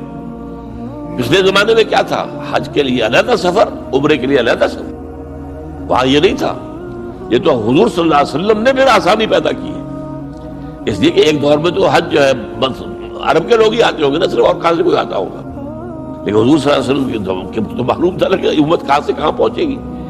انڈونیشیا کے آخری جزیرے سے چل کر لوگ آئیں گے اور امریکہ کے مغربی ساحل سے بھی چل کر آئیں گے، یہ آئے گے کہ نہیں آ رہے ہیں۔ تو بجائے اس کے کیا، اگر ان کے لیے عمرے کے لیے علیحدہ سفر ہوتا تو وہ ان کے ناقابل برداشت تھا۔ تو ایک احرام میں عمرہ بھی اور حج بھی۔ اب ہم تمتع کرتے ہیں، جو بھی یہاں سے جاتا ہے اس کو حج تمتع کہلاتا ہے، افراد، قران اور تمتع۔ تمتع یہ ہے کہ آپ گئے، آپ نے یہاں سے احرام باندھ لیا، وہاں جاتے عمرہ کیا، احرام کھول دیا، اب آپ آرام سے مکے میں رہیے، آپ کے اوپر کوئی احرام والی پابندی اب نہیں ہے، ختم ہو گئی۔ اس کے بعد 8 ذی الحجہ کو آپ نے احرام باندھا حج کے لیے، اور وہ 3 دن کے بعد 4 دن کے بعد کھول دیا اس نے۔ تو یہ جو آسانی پیدا کی گئی اور ایک سفر میں آپ کو حج اور عمرہ دونوں کی اجازت دے دی گئی، اس کے شکرانے کے طور پر قربانی وہاں ہوتی ہے، ورنہ جو افراد کرے حج مفرد یا مقرن قران والا حج، اس پر قربانی فرض نہیں ہے۔ البتہ پوری دنیا میں جہاں مسلمان ہیں صاحب استطاعت پر یہ لازم ہے، واجب، یہ شاعر اللہ میں سے ہے۔ وَالْبُدْنَ جَعَلْنَاهَا لَكُم مِّن شَعَائِرِ اللَّهِ لَكُمْ فِيهَا خَيْرٌ فَاذْكُرُوا اسْمَ اللَّهِ عَلَيْهَا صَوَافَ فَإِذَا وَجَبَتْ جُنُوبُهَا فَكُلُوا مِنْهَا وَأَطْعِمُوا الْقَانِعَ وَالْمُعْتَرَّ۔ یہ جو قربانی کے اونٹ ہیں، وہاں تو قربانی کے زیادہ اونٹ ہوتے تھے اس وقت حضور کے زمانے میں، تو اللہ کے شاعر میں سے ہے، کعبہ اللہ کا شاعرہ ہے، ان الصفا والمروہ من شعائر اللہ، تو اسی طرح قربانی کا جانور بھی شاعر اللہ میں سے ہے، اللہ کے نام پر ان کے گلوں میں پٹکا باندھ دیا جاتا تھا، یہ جو ہے کہ یہ اللہ کے نہیں ہے، بیت اللہ کا ہدیہ ہے، وہاں جا رہے ہیں، تو یہ بھی اللہ تعالیٰ کے شاعر میں سے ہے۔ تو یہ عید الاضحیٰ جو ہے، ایک بات تو یہ بڑی پیاری ہے، اس کی طرف سے توجہ دلا رہا ہوں کہ اس دین کا ذرا دیکھیے مزاج۔ 2 سالانہ عید ہے، یہ ہوتا کیا اس میں، کوئی کھیل ہوتے ہیں، کوئی ڈرامے ہوتے ہیں، کوئی کیا ہوتا ہے، کچھ نہیں، 2 رکعت نماز، جاتے آتے تکبیرات، کبر ہو تکبیرہ، وَلِتُكَبِّرُوا اللَّهَ عَلَى مَا هَدَاكُمْ، یہ یہاں بھی آیا ہے، سورہ بقرہ میں بھی آیا۔ تو یہ سارا معاملہ جو ہے 2 رکعت نماز، آپ نے اجلے کپڑے پہنے، نہائے دھوئے، گئے، نماز پڑھی، 2 رکعت خطبہ سن رہا ہے، یہ عید ہے۔ کوئی یہاں پر کوئی جو ہے وہ ہنگامہ نہیں، کوئی جشن نہیں، کوئی گانے بجانے نہیں، کچھ بھی نہیں، یہ سادگی، اللہ کی تکبیر، اللہ کا حمد۔ بعد 2 رکعتیں بھی ہیں تو 6 اضافی تکبیرات کے ساتھ ہیں۔ 2 رکعتوں میں جو تکبیرات ہوتی ہیں آپ کی تو عام طور پر تو ایک ہی تکبیر ہے نا، یا پھر اہل حدیث حضرات جو ہے وہ تکبیریں، اہل حدیث کے 12 تکبیرات ہیں اضافی عیدین کے لیے۔ بہرحال یہ عید الاضحیٰ جو ہے یہ ہمارے اندر اس روح قربانی کو باقی رکھنے کے لیے ہے۔ ہوا کیا ہے اس 1400 سال میں بدقسمتی سے، ایک طرف تو شکر ادا کیجئے کہ کم سے کم دین کا ڈھانچہ برقرار ہے، حج ہو رہا ہے، 30 لاکھ آدمی حج کر رہے ہیں، عمرہ ہو رہا ہے، لاکھوں آدمی عمرہ کر رہے ہیں، یہاں ہمارے یہاں 25,000 کا شہر اعتکاف آباد ہو جاتا ہے۔ چلیے اسلام کا ڈھانچہ تو کچھ نہ کچھ ہے نا، روح نہیں ہے۔ نماز و روزہ و قربانی و حج یہ سب باقی ہے، تو باقی نہیں ہے۔ عقل و دل و نگاہ کا مرشد اولی ہے عشق، عشق نہ ہو تو شرع و دین متقدر تصورات۔ یہ روح جو ہے اللہ کی محبت، اللہ کے ساتھ وفاداری، اللہ کے لیے ہر شے قربان کرنے کو تیار ہونا۔ ان صلاتی و نسکی و محیای و مماتی للہ رب العالمین، جب تک یہ روح نہیں ہوگی، اسی لیے فرمایا سورہ حج میں لن ینال اللہ لحومها ولا دماؤها ولکن ینالہ التقوی منکم۔ دیکھو تم اونٹ اگر ذبح کرتے ہو یا بکرا یا کوئی اور چیز، بیل، گائے، اللہ تک ان کا نہ گوشت پہنچتا ہے نہ خون، لن ینال اللہ لحومها ولا دماؤها ولکن ینالہ التقوی منکم۔ ہاں اگر تقوی تمہارے اندر ہے وہ اللہ تک پہنچ جاتا ہے۔ وہ روح تقوی وہ ہے نہیں۔ ایسا بھی ہوگا کوئی بہت بڑے سیٹ ہوں گے، وہ کوئی 50,000 کا میڑا خرید کر اور پھر اس کے جو ہے وہ اس کو مہندی لگا رکھی ہے اور رنگ لگا رکھے ہیں اور ریشمی چادریں ڈالی ہوئی ہیں اور لے کر پھر دکھا رہے ہیں اس شان کی قربانی ہم دیں گے۔ یہ تو سب دکھاوا ہے۔ اگر وہ اس میں وہ روح نہیں ہے تو کچھ نہیں ہے، دے لے اس کی کوئی قدر و قیمت ہی نہیں۔ تو اللہ تعالی ہمیں ان عبادات کے اندر اصل روح جو ہے وہ پیدا کرنے کی توفیق عطا فرمائے، اور اللہ تعالیٰ جن کو بھی حج کی توفیق دے ان کو بھی جو حج مبرور ہو، اس لیے کہ کہا گیا ہے یہ کہ چند افعال ایسے ہیں کہ جن سے گزشتہ زندگی کے سارے گناہ معاف ہو جاتے ہیں۔ ایک کیا ہے، ایک شخص کفر سے اسلام میں آئے، اب ظاہر بات ہے اسلام لانے سے پہلے کہ اس کی زندگی جو ہے کفر کی، شرک کی جو بھی تھی معاف ہو گئی، بات صاف ہو گئی۔ نمبر 2 حج مبرور، وہ حج جو اللہ کے یہاں قبول ہو جائے، لیکن وہ حج کون سا ہوگا؟ حلال کی کمائی سے کیا ہے، اس میں ساری شرائط ملحوظ رکھی گئی، فلا رفث ولا فسوق ولا جدال فی الحج، نہ لڑائی جھگڑا ہو نہ کوئی اور ہو، آپس میں جھگڑتے ہیں وہاں پر۔ ٹیکسی کی ہے 5 آدمیوں نے، اب آپ کو معلوم ہے کہ پچھلی سیٹ پر 3 میں جو درمیان میں بیٹھا ہوا وہ تو ایسے جیسے کہ اونٹ کے کوہان پر بیٹھا ہوا ہے، تو وہ لڑتے ہیں کہ اب مجھے باری دو، تم یہ ساری چیزیں جو ہے یہ اگر وہ روح تقویٰ ہے تو پھر نہیں ہوتی۔ آپ اپنے بھائی کو اپنے اوپر ترجیح دیجیے اور اس میں اپنے ایثار کیجیے، آپ اپنے لیے اللہ تعالیٰ کے ہاں اجر و ثواب زیادہ بنا لیں گے۔ تو اس حوالے سے حج کو کہا گیا حج مبرور، کہ کوئی شخص جو ہے اگر حج ایسا کر لے، ایسا پاک و صاف، تو وہ پھر ایسے ہو کر آتا ہے کہ جیسے کہ اس نے ابھی وہ اس کی ولادت ہوئی ہے، اس کا پچھلا پوری زندگی کا حساب کتاب صاف ہو جاتا ہے۔ لیکن اگر وہ کمائی کی جو ہے حلال کی نہیں ہے تو اس کے لیے بھی حدیث سن لیجیے۔ حضور نے نقشہ کھینچا ہے کہ ایک شخص ہے حج کے لیے آیا ہے، دور سے آیا ہے، اشغث اغبرا یطیل سفرا، بڑا لمبا سفر کر کے آیا ہے، بال غبار آلود ہے، کیونکہ وہ ہوائی جہاز سے تو آتے نہیں تھے، وہ تو اونٹ کے اوپر سفر کر کے آتے تھے، تو اندازہ کیجیے کیا ان کا حلیہ بن جاتا ہوگا۔ نہاتے بھی نہیں تھے، مبادا کوئی بال ٹوٹ جائے، احرام کے اندر تو بال بھی توڑنا آپ کے لیے جائز نہیں ہے، تو اس لیے وہ نہانے کے سے بھی رکے رہتے تھے۔ اسی لیے تو کہا ہے ثم لیقضوا تفثهم، پھر جب یہ سب تم کچھ کر لو تو پھر اپنا جو بھی میل کچیل ہے وہ دور کرو، اپنا نہاؤ دھو اور اپنا احرام کھول دو، اور گویا کہ جیسے عید ہوتی ہے ہمارے یہاں عید کی نماز ہوتی ہے تو وہاں پر وہ پھر اس کی جگہ پر جو ہے وہ طواف ہے، طواف زیارہ، کہ جو یوم نحر کو قربانی دینے کے بعد اور رمی جمرات کے بعد پھر جاؤ اپنا حجامت بھی کروا کر سر منڈوا دینا جو ہے افضل ہے، پھر جاؤ اور جا کر اب کپڑے پہن کر گویا کہ عید منانے کے انداز میں اچھے کپڑے پہن کر خوشبو لگا کر جاؤ اور طواف زیارت کرو۔ یہ طواف زیارت جو ہے یہ جو ہمارے ہاں عید اضحیٰ کی نماز کی 2 رکعتیں اس کے قائم مقام ہے، یہ ہے اس طریقے سے یہ نظام آپس میں بڑا مربوط ہے۔ اقول قولی ھذا واستغفر اللہ لی ولکم ولسائر المسلمین والمسلمات۔ اگر آپ کو ہماری ویڈیو اچھی لگی ہو تو ہماری چینل کو سبسکرائب ضرور کریں۔ ڈاکٹر اسرار احمد رحمۃ اللہ علیہ کی وفات کے لیے سورہ فاتحہ پڑھ کر کامنٹ میں آمین لکھیں۔ شکریہ۔